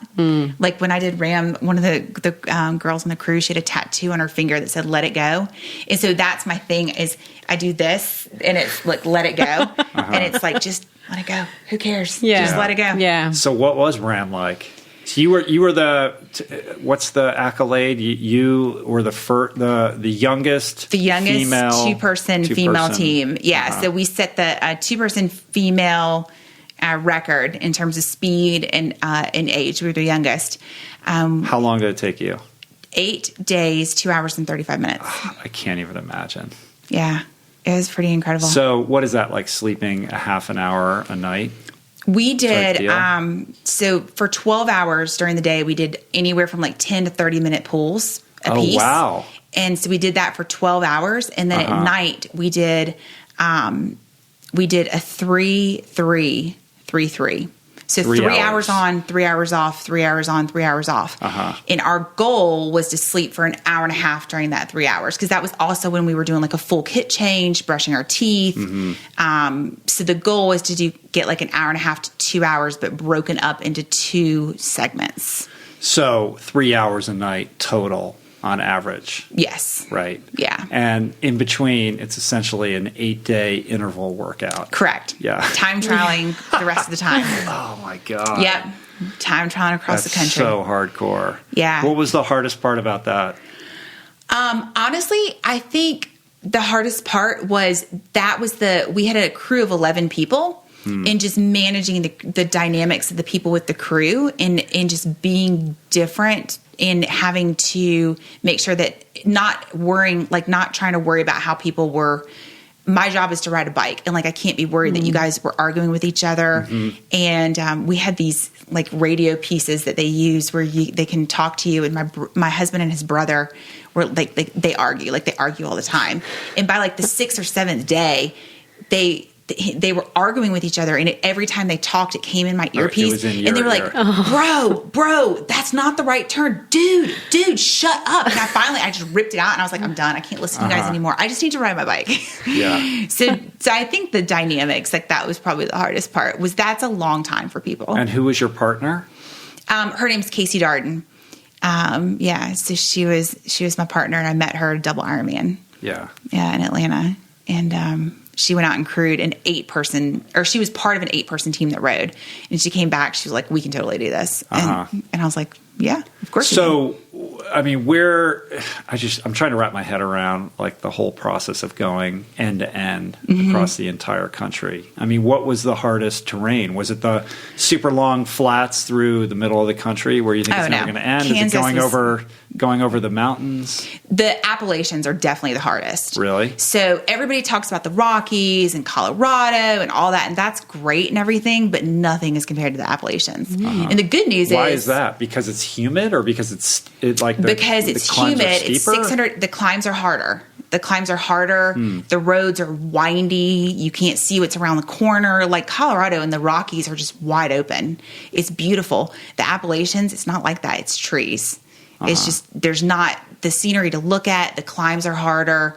It's disgustingly hot. It's just so gross. And you're 600 miles from the finish. So you're 2,400 miles into the race. Wow. The good news is we have a place up in the mountains, in the Appalachian Mountains. So that's kind of our ground. Like, that's what we train in.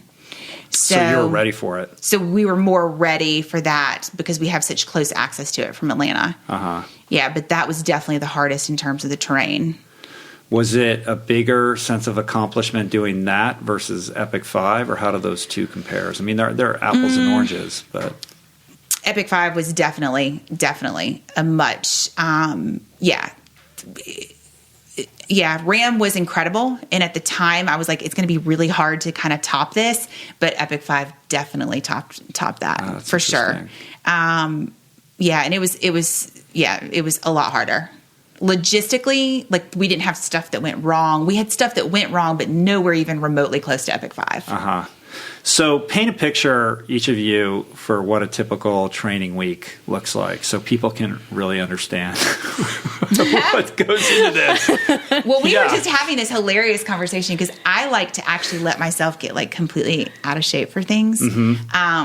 Almost because I like the challenge of just like being like all the way back in shape. But how old are you now?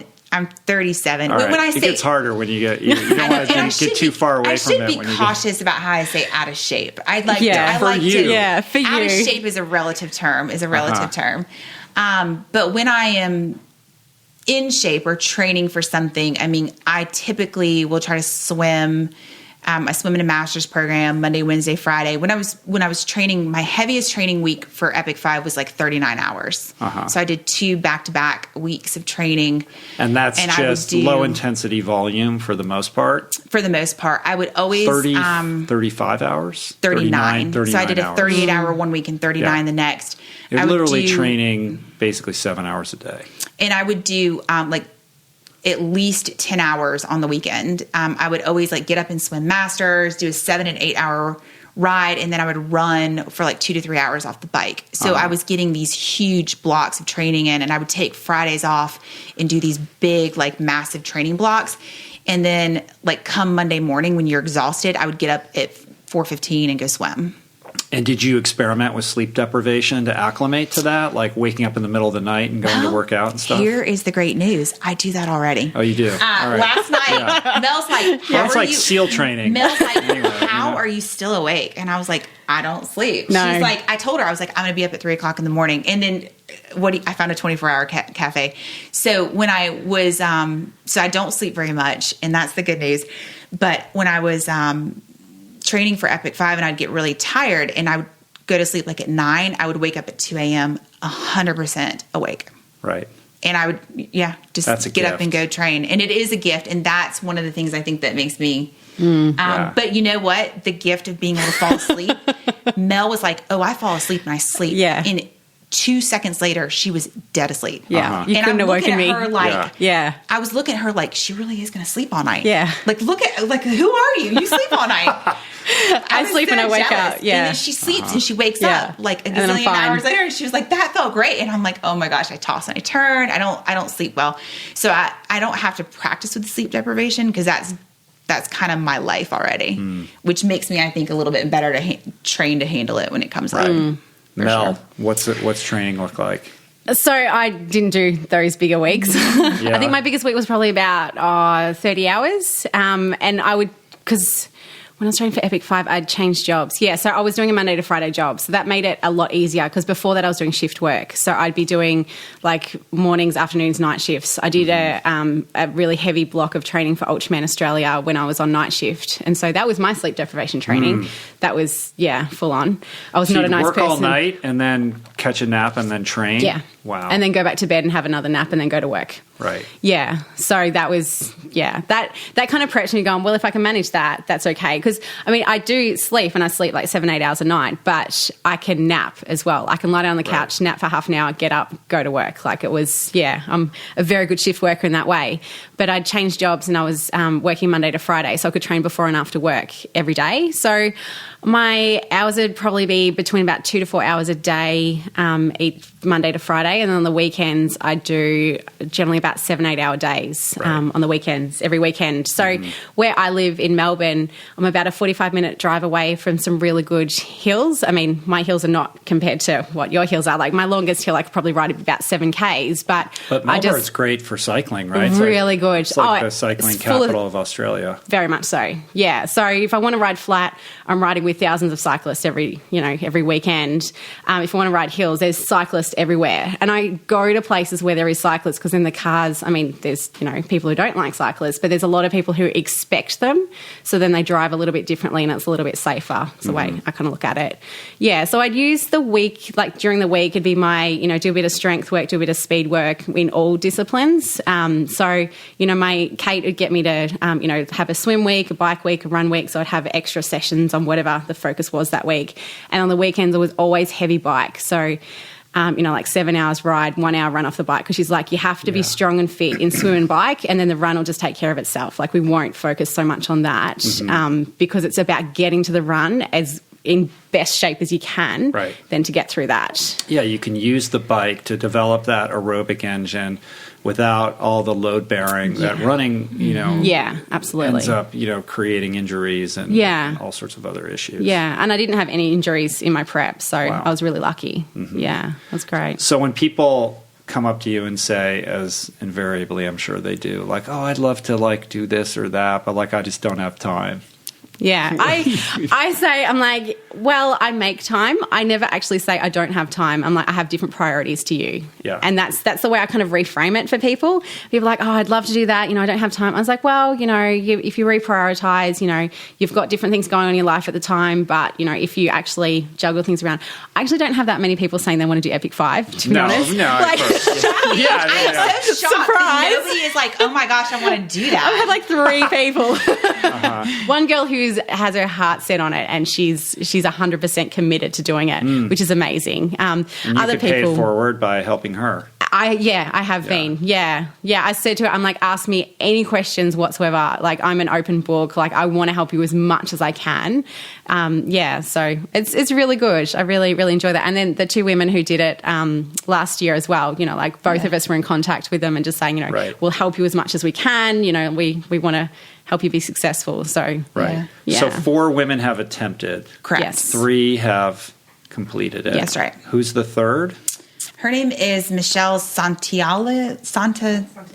she's amazing. English swim ram finisher, arc to arch finisher. Oh, wow. So the fact that when she messaged me, I was literally like, now why are you asking me again? Like, you did. She's like, I'm not a strong cyclist. I was like, you finished Race Across America. You're fine. You're going to be fine. Like, you're good. Yeah. She's like, well, that was a ton of years ago. I mean, she's impressive, really impressive. And that, when we were talking about women racing, and that's one of the things that I really appreciated so much about when Mel reached out. She was like, look, and it didn't matter if she could have finished 25 Ultramans or 2. She was like, look, I want this to be the best experience possible. And if you've done it and you've learned anything, either positive or negative, and you're willing to share, because sometimes you ask people and they're very vague, or they want to be very elusive about it, or they don't really want you to finish, or they're threatened by the idea of, or they want to make it seem like it's impossible. Like they want to kind of Right. oh gosh, you don't want to know about Epic 5. It was so, but Yeah. I think it's a little different, and our approach is different, where we're like, if you really want to commit and do this, I'll absolutely help you finish it. Yeah. Yeah. I'll tell you everything I know. Yeah. That's super cool. Yeah. I think what's amazing about the ultra world is that it's this great equalizer in sport, because the longer the distance is, the more parity there is between men and women. Yeah. Right? Like when you get into the crazy super long stuff, then we're all in this together. Yeah. And women are able to excel on an unbelievable level. I mean, when you see what Courtney DeWalder is doing right now, she's just crushing all the dudes and all these Yes. it's like Amazing, right? Yeah. And I love the idea of I embrace the idea that, once these kind of barriers are broken, then the floodgates are open. Like, when Jason and I did it, we didn't know whether it was possible or we could do it. And we struggled through it and got it done, and, didn't get it done in 5 days. And now it's like a thing, and people do it every year. And there's 3 women who have crushed it. And I think that's so cool. I love all of that. And I think it basically puts out into the universe a greater sense of what's possible in general. Yeah. So that, James Lawrence, the Iron Cowboy, can go out and do 50 Ironmans in 50 states in 50 days, which to this day I still have trouble wrapping my head around. Yeah. But I think it's, it speaks to that incremental, progression of human beings doing things more and more difficult that allows us all to believe that we're capable of more than we like to imagine. Absolutely. Yeah. Prone Absolutely. to imagine. Yeah. Yeah, I just want more women to do ultra racing. Yeah. It's amazing. Yeah. So if there's anyone who contacts me, I'm like, yes, do it. I'll help. I'll tell you everything you need to know. Right. Yeah. Women are very underrepresented in the sport of ultra community, and particularly in ultra cycling, in long distance bike riding. And I think, there's a lot of, we both have very, very supportive partners who are very proud of what we do and proud of the fact that we can go out and on any given day we might destroy them on the bike or ride for twice as long as they do. But not everybody has that situation, and not everybody feels like, you know, they can do that. And so you can't do it without support at home. Oh, no chance. No. It's a team sport. Yeah. It really is. Absolutely. It is. And people, they definitely underestimate how much support you're truly going to need. Yeah. I mean, some of these races are really like a community event. Absolutely. And people don't get that. How do you guys think about yourselves as being role models for young women and other female athletes? Yeah. I kind of find it's weird. I'm like, you know, because people are like, oh, you're such an inspiration. I'm like, oh, really? I'm just an ordinary person doing fun things that I enjoy. But you are. Thank you. That. Yeah, no, I love it. And I think it's important for you to go out and tell the story because you don't know the impact that your experience can have. Yeah. Like when you told the story of the young girl, you know, in Molokai, Will's daughter, like that's profound. Yeah. Yeah. Like that's huge. And that's, so like you don't think about that, or the fact that like one of my friend's daughters, they can't wear Halloween costumes in school anymore. They have to dress up like a book character. And she literally dressed up like me for Halloween. Aww. And I was like, what? Like me? Like, are you serious? I'm like, but what? And people, it has a level of responsibility with it that sometimes can feel like a little overwhelming. But I like the fact that at the end of the day, like we're average people, like we work jobs, like we were talking about how unassuming. When I was in Kona a couple weeks ago, this guy was, the swim star. He made a comment about, oh, have you ever done Ironman? I said, oh, yeah, I have. And my friend that was with me was like, oh, she did this race called Epic 5. And he starts telling her about it. And he looked over at me. He goes, what, did you weigh like 100 pounds when you did it? And I was like, no, I was just large like I am now. I like the fact that we can be like regular people who don't look like professional athletes. You wouldn't ever look at us and be like, oh, wow, that person can totally ride her bike across the country. But then you can. Yeah. So you're breaking a lot of stigmas around like how you should look or how you should act or how you should, like those people must not have jobs. Like that's what people will say. That's what people ask all the time. You must not work. Well, because it's easier for them to, feel okay about how they're living. Right. Yeah. Right. They can be dismissive. Yeah. Like, oh, well, you just. They don't really have to confront it. I'm like, well, no, I mean, but I don't watch television. Like when people say, well, you don't have time, I'm like, well, how much time do you spend a week watching TV? Yeah. I don't watch TV. Right. So if you don't watch TV, they'll say not much, and then like, all right, well, how much football do you watch on Sunday? Yes. 6 hours. You're like, oh, that's not much. But people make whatever's a priority in your life, you make it a priority. Yeah. In the same, when I look at the people that I race with and I look at the people that I train with, and recently I was at the pool swimming, and when I was in the locker room, like 9 out of like the 15 women that were in the locker room showering after the swim were all doctors. Like they were all physicians and surgeons. And this woman was talking to me about Epic 5, and she's like, I just don't know how you did it. And I was like, well, how did you get through medical school? Like, how'd you get through your residency? Like, how'd you get through law school? That same grit, that's what it is. It's just grit. And that's the difference is whatever, like you either have it or you kind of don't. Like the people that,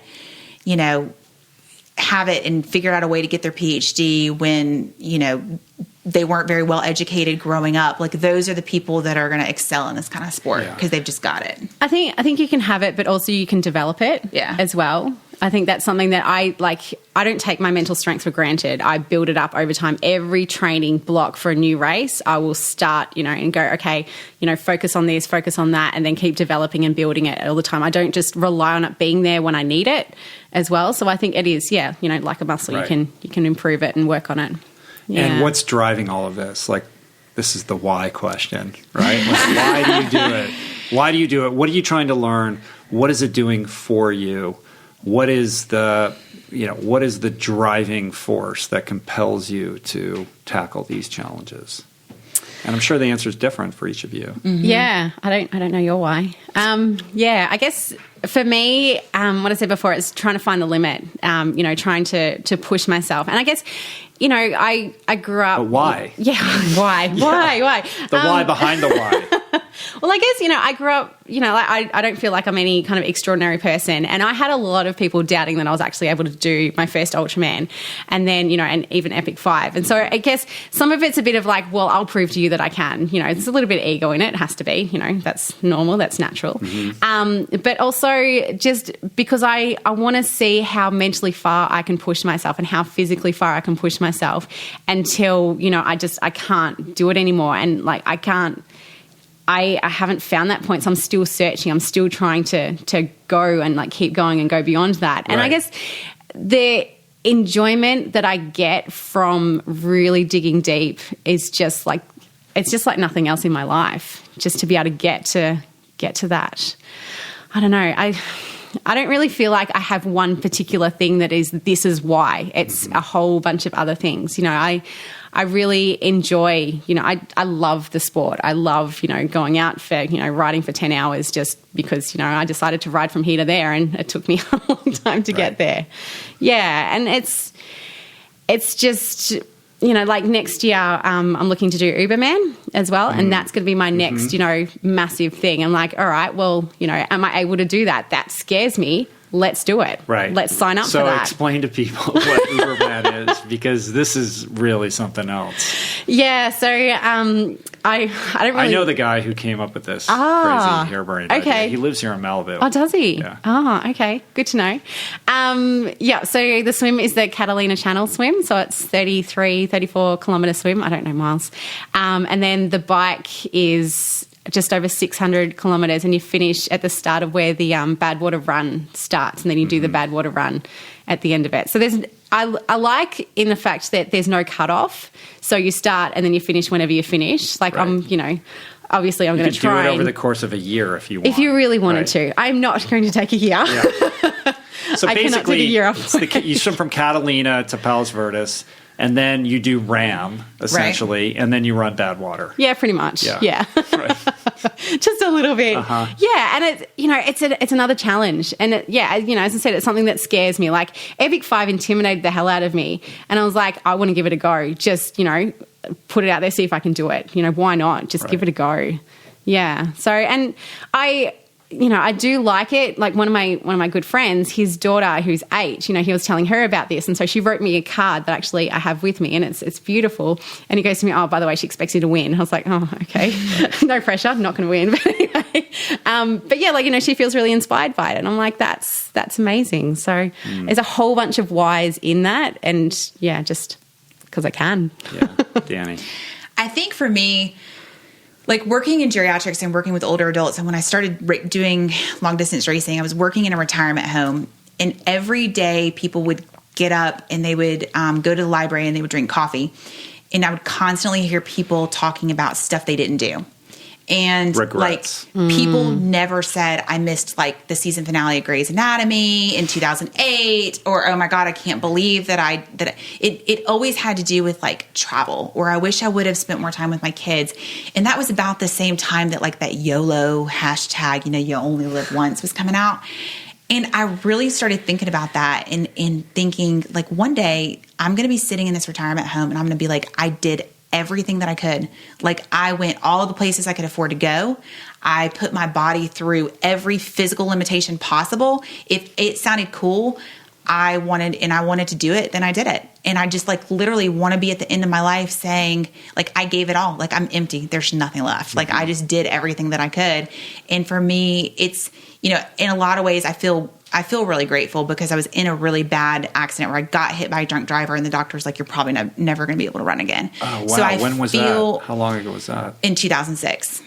Yeah. So I feel, I feel really grateful for the fact that I can do anything, because I realize, I got hit going like 50 miles an hour. I crushed his windshield and I landed in a gravel parking lot. My leg was completely in shambles. And so to be able to recover from that and then have any kind of resemblance of activity or a healthy lifestyle afterwards, like that's a huge gift. Yeah. But then to even take it even further, like I say attitude of gratitude, but I mean it. Like I wake up and I feel like I'm grateful for this, and it is, the stuff is out there. So why would I hold back on myself?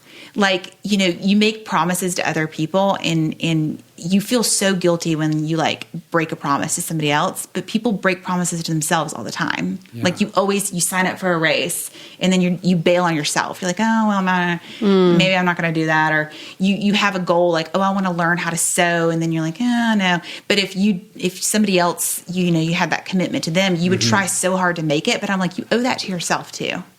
How come you didn't end up becoming a Navy SEAL? Is it too late? I don't know. I think you would be a badass SEAL. I mean, you have everything. You have everything. Is it too late? And I don't know. You would know. Ask your husband. This is the part that's really funny about our relationship that people and Rebecca has met him, so she'll understand. So I can't remember where we were in RAM, and I couldn't feel my toes. And I was like, oh my gosh, baby, I don't have any feeling in my toes. He goes, it doesn't matter. You don't need toes to ride bikes.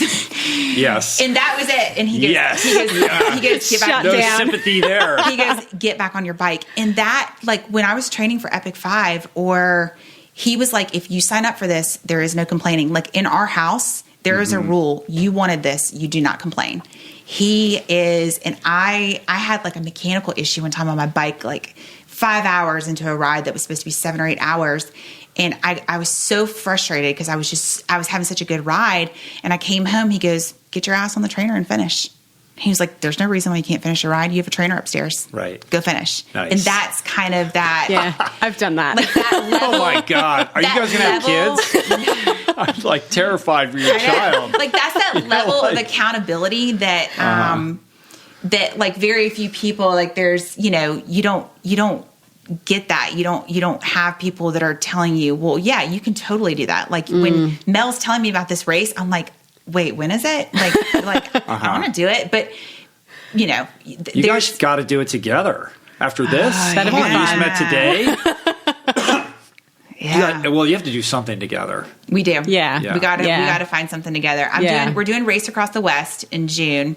So that's the 1,000-mile bike race. Yeah. So I'm really excited about that. So we're going to try to go real fast there. So, so that's my next goal. So we're trying to, right. We're trying to we're going to time trial for 1,000 miles and see how that turns out.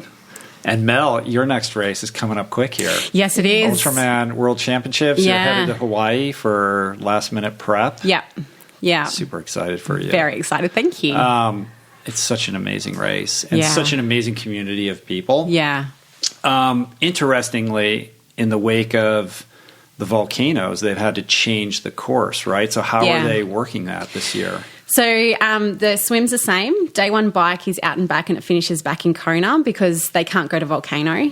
The place where they stay, the military base, is closed. Well, it was. I presume it's still closed. So just for people that are listening, it's 3-day stage race, double Ironman. You circumnavigate traditionally the Big Island of Hawaii. The first day is a 6.2 mile swim and then a 90-mile bike that takes you from that bay where you finish the swim. I can never remember the name of it. But you ride up to Volcano National Park, the last 20 miles of which it's like a crazy 4,000-foot climb with all these headwinds and everything. Yeah. But because of the volcano, you can't go up there. Yeah. Or you can't go down the backside. No, the backside, one of the roads is completely taken out by the lava. The red road That's the one. Is like the most beautiful, pristine part of the whole island has just been washed out. Yeah. Right?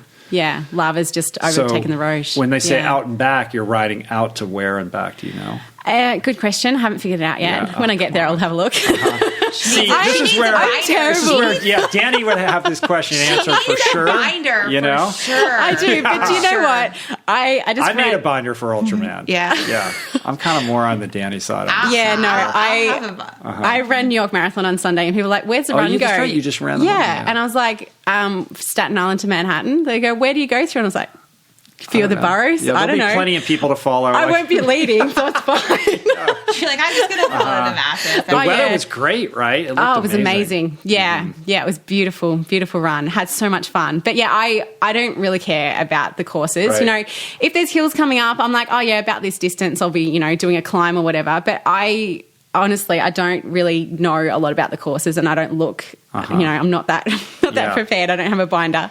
It actually is easy to get lost because you're so separate from, you know what I mean? Like your crew really needs to know where they're going. Yeah. Oh, yeah. And I rely on my crew for that because, I mean, when I did Epic 5, I had all the maps on my Garmin just in case we got separated, and I took a couple of wrong turns and did get a little bit lost. I've never figured out how to read the maps on the Garmin. It's it so beeps tiny. at you. I can't even see it. It never worked. It starts beeping at you when you're off course, but you have to download them. Like, it never worked for me. Yeah. So it would constantly tell me I was off course. Yeah, it's Yeah. wonky. They haven't And then I figured was that out like, yet. oh, forget it. Yeah. This is just- It helped a little bit, but we did take a couple of wrong turns. But But all right, that's so fine. then out and back, 90 and back, miles. stay And then in Kona. And then the second day we go over, is it Station Road? I think there's a new road that's through the middle of the island that they've made. And so we still finish in Harvey and we still do the same run, but we don't go through the Kahalas anymore either. They couldn't get permits for that part of the road, so they've completely changed it. And it ended up going from 14,000 feet down to 13,000 feet and a bit of elevation for the day 2 bike because they cut out the Kahalas, which I'm a bit upset about because I really still love... ride the Hapuna Coast, though, before that? That's like the north eastern. I'm pretty sure. Yeah. That's we super do come up hard the top. and windy and windy. And lots of ups and downs. But that day 2 bike, the kicker is that you have to finish by going over the Kahalas, which are the biggest climbs on the Big Island. Yeah, so we're not doing that bit anymore. Right. There's other climbs. So it's taken the elevation down a little bit. But the road through the middle, apparently, I think it's like a 20-mile climb or something. So it's... Oh, that's good. Yeah. It's going to be interesting. You wouldn't want them to make it easy. Yeah. No, absolutely. And, like on Facebook, people are like, now that's an Ultraman course. And I'm like, oh, okay. I'm like, whatever it is, it is. Maybe it's harder. I don't know. Yeah, I don't know. I think the elevation's more, but I don't know if that's going to make it harder or what it is because I haven't done it before, so I don't have a comparison to it. Like I've been around the island in a car, but that's different. Right. You know, you can't compare to that. Right. Yeah. And when people think about the Big Island and think about triathlon, you think about Ironman World Championships, which is known for the heat and the headwinds and all of that. And you certainly have headwinds at Ultraman, but it's not really hot. I mean, it is hot on the run, but not hot like it is in October. Yeah. It's not quite, Yeah. it's really not that bad. Yeah. I mean, you could have a crazy heat wave or whatever. And the other parts of the island actually was like cold and it was like raining and, it's not what you think of when you think of Hawaii. No. The day I went to Volcano, like during touristing, it was actually really cold when I got out of the car. Up there. I was like, You what wake the up in the hell? morning. This is Hawaii. And then you have to do this like 15-mile descent, and it's almost always raining. Yeah. I mean, the pavement's soaking wet. It's very wet very over there. treacherous. Yeah. The day after I finished Epic 5, again, won't be surprising, You went out and trained. Jason woke up and he goes, come on, let's go. And I was like, go where? He's like, we got to sightsee. We drove the entire circumference of the island. Oh, you did? Yeah, And it takes you took like 10 hours. It takes a long time. It takes He you the whole wanted day, to and then go you're like, everywhere. wait, this race. He was like, Black Sand Beach, let's go. Green Sand Beach, let's go. Come on, Volcanoes National Park, come on. We're going to see all these things. And I was like, all that right, we're dude going to get needs it all. to chill. You know what I mean? Like he needs a little mindfulness practice. I know. Maybe That's be present. he should. He does need a mindfulness practice. Yeah, I'll talk to him about that. We'll see. You can still have your binder. It's okay. Yes. Just like hit pause once in a while, right? Yep. That was the ongoing joke when we were in Kona. We had like 50 people that came to help cheer for Brent and Kyle. And explain a little bit more about. Oh yeah, so it's pretty cool. So my coach is Brent Pease, and he and his brother Kyle Pease. Kyle's got cerebral palsy, and so when they race, and they were invited to do Ironman World Championship, it was their 4th Ironman. They swam like a 107, which is unbelievable. Crazy fast. He's pulling Kyle. He's pulling Kyle in a boat, and then they ride a modified Trek, like a 3-wheel bike, that adds a significant amount of weight. It's like made out of steel. Right. And then he pushes him doing a race chair, and they finished in 14 and a half hours. Wow. They were the That's second amazing. ever duo assist team to finish Kona outside of the Hoyts, which was awesome. The Oh, wow. Everybody knows the Hoyts, Yeah. but And Kyle, so they started a foundation, and that is what we do is like they went to Marine Corps this weekend and had like 21 teams that finished. So we take people who have, various, levels of being differently abled, and we take them to these sporting events, and they're able to participate with other people, and that doesn't really exist. So there might be, modified baseball or basketball, but it's uncommon that you would go to a marathon and see people running, pushing people in race chairs. Yeah. It's really cool. Super cool. So that's the whole idea behind Right. the group. So when we were in Kona, that was kind of the ongoing joke was around the notebook. And what are we going to do on this day? I don't know. Danny, check your notebook. What do you think people most misunderstand about these races and what you guys do? Like when people ask you about it, or I think that people just think it's too big, can't do it, impossible, and they think that we are just extra superhuman or like super athletes or, just something absolutely incredible that's over there that is just, far too far out of people's reaches, whereas I don't see that at all. I think that's probably one of the biggest things that people are like, I could never do what you do. You must be so fit. You must be so super strong and everything. And I was like, yeah, you build it up over time, but it's, it's kind of this superhuman, like godlike almost, that people put you up on a pedestal. I'm like, yeah, I don't really agree at all.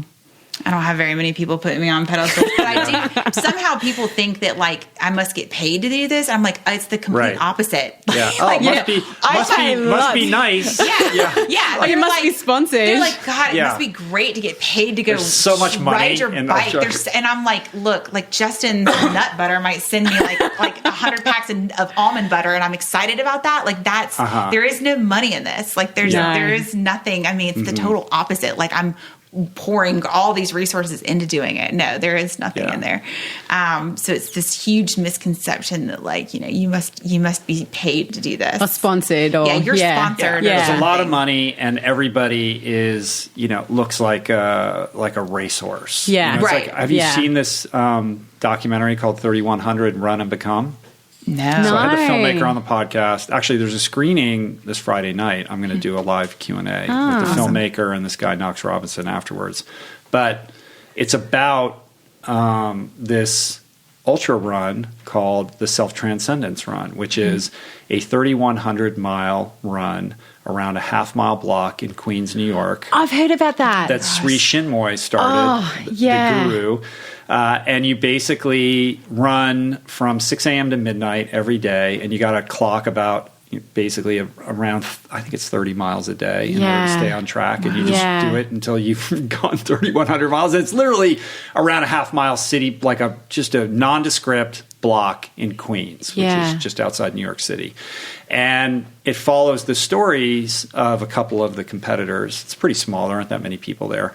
But when you watch these people, they don't look like athletes. They look like just, you would never think like, oh my God, that guy just ran 3,100 miles over the course of a summer. He's just a dude, and the women the same thing. Yeah.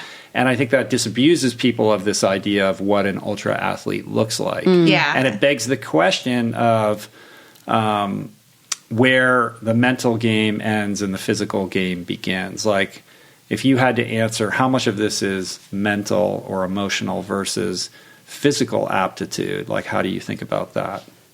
I'd say probably be 80-20 split, 80 mental, 20 physical. You can only physically train so much. Yeah. Yeah. You can only be so fit, and then, everything else has to be the mental. And the body is going to give out before them. It's the mind that is the limiter. I agree. Yeah. And we were talking about this. It's interesting because I will get at the gym, people would be like, oh, you must be a CrossFit athlete, or you're, oh wait, you ride bikes? Like you're so big. And I'm like, well, yeah, I mean, I'm sorry I don't look the way you think I should look to be able to do this, but it's right. I mean, it's how you think. I mean, it is, your body is going to give up. And, I think if you went out and did like FTP testing or lactic threshold or all this on ultra people that are successful, I think they would probably be more like middle of the pack than you would realize. That like, has no bearing on your they're really aptitude not going to be interest. that amazing. Like you might not look at people's numbers and be like, oh my gosh, like look at her VO2 max is like through the roof. Well, it's not. Right. I just suffer. You probably have a low like, resting heart rate, though. I do. I just like my skill is that I can out suffer you. 30. Like I will out suffer you, and that's what I'm better at. If we are both miserable, I can be miserable for a lot longer than you can. Right. Yeah. And how do you train that? Do you train that simply by continuing to place yourself in those positions where you're tested, or are there specific things that you do, visualization, or like, I don't know, like are there things that you do outside of swim, bike, run to test that in yourself? Yeah, I mean, I do think that yeah, I mean, that's the whole doing something every day that I don't want to do. Forcing myself to be in uncomfortable situations. And I will do things that I think are miserable. Like I'll run for 3 hours on the treadmill with no music and just sit there and look at nothing. Mm-hmm. Like I will train myself to be bored or train myself to be miserable in that capacity. Do you sleep in a chair sitting up like Goggins does?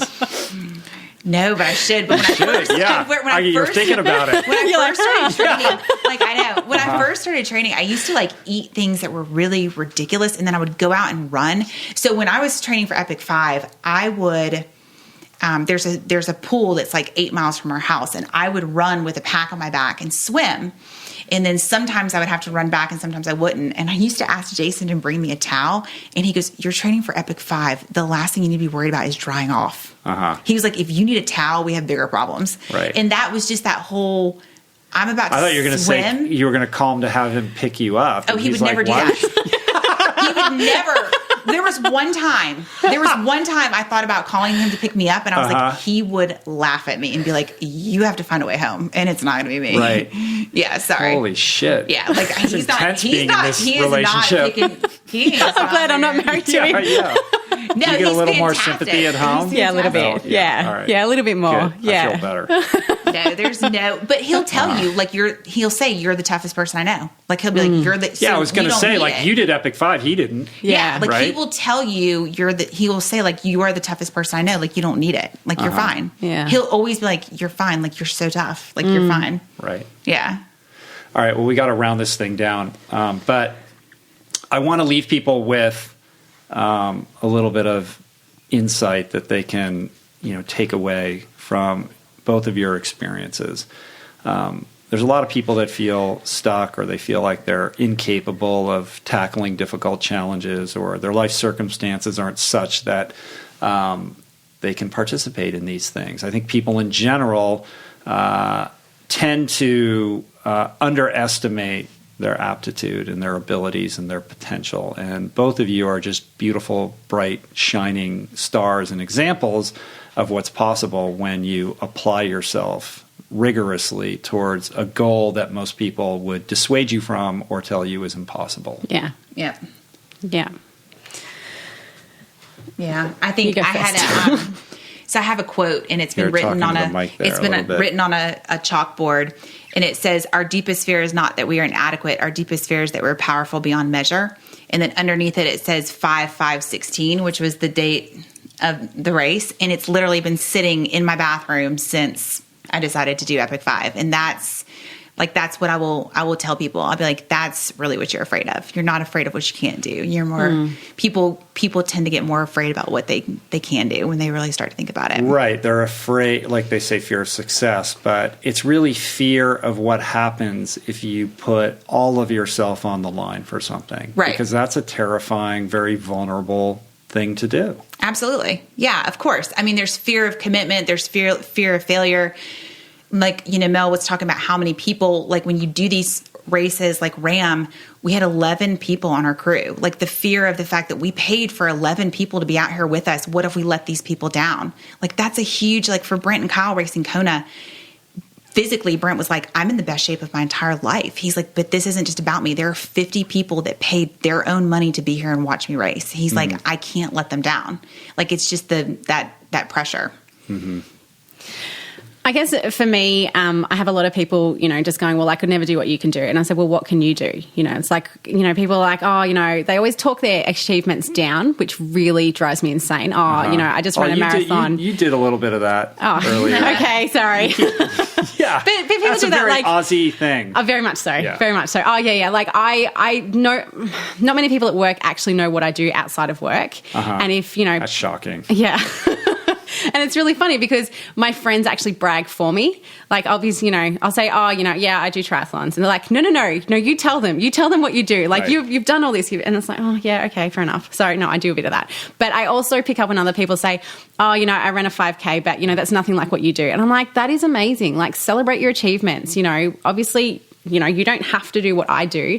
But, whatever you're doing, that's amazing. If that means, you can get up off the couch and walk around the block, awesome, celebrate that.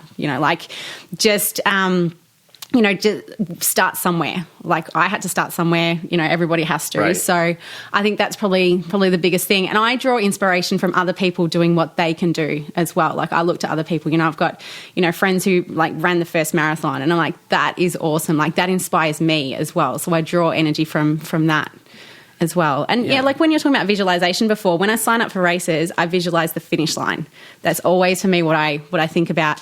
When I'm like struggling on something and then I'll be like, no, how amazing that finish line going to be. So that's one of the things that I always do as well. Yeah. To that point, Danny, what you said about when you started and you were severely overweight and you could just go to the gym for 15 or do 15 minutes or whatever it is. Right. I mean, it's extraordinary what you're doing now in juxtaposition to that, because I think a lot of people can relate to being in that place and being afraid to go to the gym because going into a gym when you're out of shape is a very intimidating, and I was mortified. I was scared to death of the gym. I had no idea what I was doing. I was embarrassed by how I looked. I wore these huge baggy clothes, and that's when I tell people, I'm like, I'm not like a college athlete. Like I'm a really normal person. Like it's not quite as scary as you think, but you're right. I mean, you have to. Short stuff is hard, and 5Ks hurt. Oh my God, yes. Things are as hard as you make them, and so just don't say, "Well, I only did an Olympic, or I only did a sprint, or I just did." Things are absolutely as hard as you want them to be, and as hard as you make them, and they can really, really hurt. For sure. But not minimizing and, just kind of accepting. It's also just accepting kind of where you are. And, we went and swam together, and I had, of course, gotten lost on this hike. And it's amazing that I didn't get eaten by a mountain lion. And then I survived 3 hours later. But when I was joking around and I said, I swam for 15 minutes and she swam for an hour. And it's not like, oh, well, why can't I swim for an hour? That's not where I am in my life right now. Like, that's not what I'm like. I'm not supposed to be there. Like, my place is not, I am excited that Mel is going and doing Ultraman next week, but I'm not there. Like, that's not, and just, so not comparing yourself. Like, don't get into that, comparison really is a thief of all joy. So don't get into that habit of saying, well, why can't I go out on a 2-hour run with Mel? Well, because it's been months since you ran more than, 5 miles. So that's just not where I'm at. Yeah, being comfortable training where you currently sit as opposed to where you think you should be or used to be. It's one thing I say all the time, and I think it's super, important and helpful. And I also, appreciate and respect the incremental progression of both of your stories, right? Like it just, this happened over a long period of time of just slowly increasing, the intensity and the volume and the distances and challenging yourself just a little bit more than you did before. And, sure enough, it takes you to this place where people are like, holy cow, I can't believe you did that. And I think it speaks to this idea that a lot of people tend to overestimate what they can do in a month or a year. Like, I'm going to do this thing. And, generally people flame out on that goal before they even get to that year, or they're discouraged because they haven't reached some crazy goal in a compressed period of time. But if you just commit to the process and that little progressive incremental growth that is almost imperceptible, 5 years, 7 years down the line, like, look what you're able to accomplish. So it's about like staying in the game, right? And continuing to remain engaged with that goal that you seek. Yeah, definitely. Absolutely. I mean, consistency is key. And you can't look at something like Ultraman and think, well, she just signed up for that after she did her first Ironman or something. I mean, we have thousands and thousands of miles in our body. Right. And we started off on a very normal progression, like with a 5K, with a 10K. My first race had a 200-yard pool swim and a 10-mile bike. Yeah. And that was all I could have done at that point. And if somebody had told you then you're going to do RAM, I would have died well, laughing. You were like, what is RAM? Well, I had no idea what it was. Although I will tell you, when Jason and I first started dating, I found this email that I had sent him, and I said, It was the Race Across America website. And this is like 10 years ago. And I was like, hey, I found this website. Look how ridiculous this is. Oh, wow. And it's the same thing, like the whole rich roll. And I was like, and I remember Jason being like, there's no way we could ever do that because we like logistics and we like, you know, he's like, oh, logistically, that sounds like a disaster. They lost their nuts and bolts? No way. He's like, oh, no. There's no way. There's no way. And I'm like, they're crazy. But then you don't know. Yeah. You exactly. never say never. Like, I'm sure you read at some point, you read about Ultraman and was like, oh, that's crazy. Right. Oh, you know, I read it and I went, I want to do that. Yeah. I'm like, that's fun. Where do I sign? Yeah. That's funny. Yeah. Well, cool. How are we going to get more female athletes, more women engaged in ultra sports? It's interesting. I heard someone say, I have no idea who it was, but they said that women need to be 80% confident that they're going to finish before they sign up for something, whereas men need to be 20% confident. Like, it's just that whole disparity. That's interesting. Yeah. And I look at people in my life and it's really true. Like, I know for myself, like I had to, 4 years of planning before I got to Ultraman because I was like, okay, let's step it out. I need the distance in my, all the training under my belt. All figured out. Yeah. Even if you didn't have a binder. Well, I did not have a binder. It was in your mind, though. The binder was committed to memory. Yeah. And, for me, it was, I've only just started in the sport. I need to get all that base miles before I can start training for that. Otherwise, I'm just going to break down. It's not going to be possible. Right. So, I think it's getting people to that confidence level to say, yes, you actually can. And just, even like dipping your toe in the water, like, not just, but, like doing a 100K run and then, okay, so then moving up from that, not necessarily, going from Ironman to Ultraman like, we did, although if they, they did, that'd be amazing. But trying to figure out how to develop that confidence of, yes, this is actually possible. And then getting to that. Right. Yeah. Yeah. And I think not being overwhelmed by the fact that, when you look at results or you look at, I did a 24-hour bike race out here in Borrego Springs, and like there was me and Shauna Hogan racing, and that was it. And she's like RAM record holder for 5 gazillion, races. She's had records since like I was a baby, literally since the 80s. Not getting caught up in the fact that, well, why aren't there more women that are signed up? And it's, the longer in triathlon, the longer distance races, the percentage of men to women, it will start to shift. And so once you get past that 70.3 distance, it really starts to lean more towards men. And I do agree that it's a confidence issue. And it's the confidence also sometimes around the training. Well, how am I going to be considered a bad mom if I sign up for an Ironman? Like, am I going to be, are people going to judge me? Are they going to make me feel guilty? And, people don't say the same things about men. Like, nobody, when I go on a ride with a guy, nobody's like, well, who's watching your kids? Like, it's, you have to level that out at some point, and you got to surround yourself by people that support you and find other women that can not judge you and support it for sure. And then not be overwhelmed when you look at something and think, well, there must be a reason why other women aren't doing it. Well, the reason is because we all kind of have to come together and take that first step. Yeah. Cool. Yeah. I can't end this without taking a moment to formally and publicly thank the great Rebecca Morgan for all of her amazing work. I know. None of this would be possible or would have happened without her tireless commitment to not just Epic 5, but, Rebecca and I go way back. I mean, she's a big part of my story going back through early Ultramans and has always been like an angel there, somebody who is really of selfless service. And it's so cool to see that you've taken over this race and you're running it and you're making it available to so many people, and that there are these kick-ass women who are crushing it right now. It's super cool. So can you just come over here and say hi? I want to hear your voice. Hi. So Hi, this everyone. is Rebecca Morgan. If you read Finding Ultra, you know who she is. And thank you. I love you, Rebecca. Oh, I love you too. Yeah. We love you so too, glad. Rebecca. We love Don't you. start crying. I know she's gonna cry. I just want to keep Epic 5 alive. Yeah. Oh, Yeah. you are. It And is she's amazing. a great resource too. I mean, Rebecca's Of course. incredible because she knows she's everything from top to bottom. right. And and if you're not ready, she's going to tell you. I mean, I had somebody that reached out to me that said they want to do Epic 5. And I said, I think you need to do Ultraman. And they did. They did Ultraman Florida. And I'm like, here's the path that I would probably put you on. And she will help you. Like she will help put you on that trajectory. Yeah. So how many people are currently signed up for this year?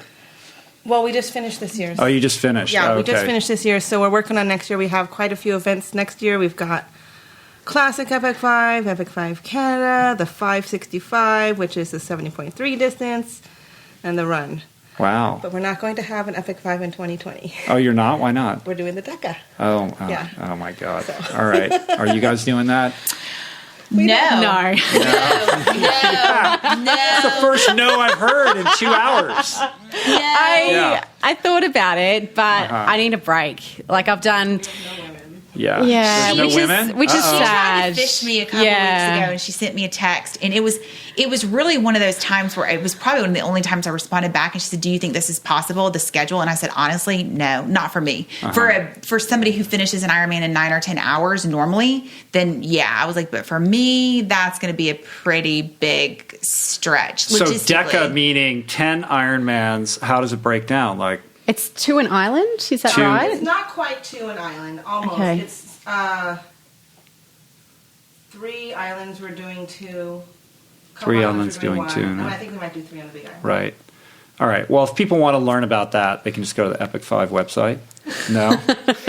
Yeah, I know. It's great. That's a big invite only. It's just Yeah. is it epic5.com? Is that the website? Yeah. All right. So if you lunatics out there want to learn about that, Yeah. go You got to for have a it, secret handshake for but the don't blame me. Like you know what I mean?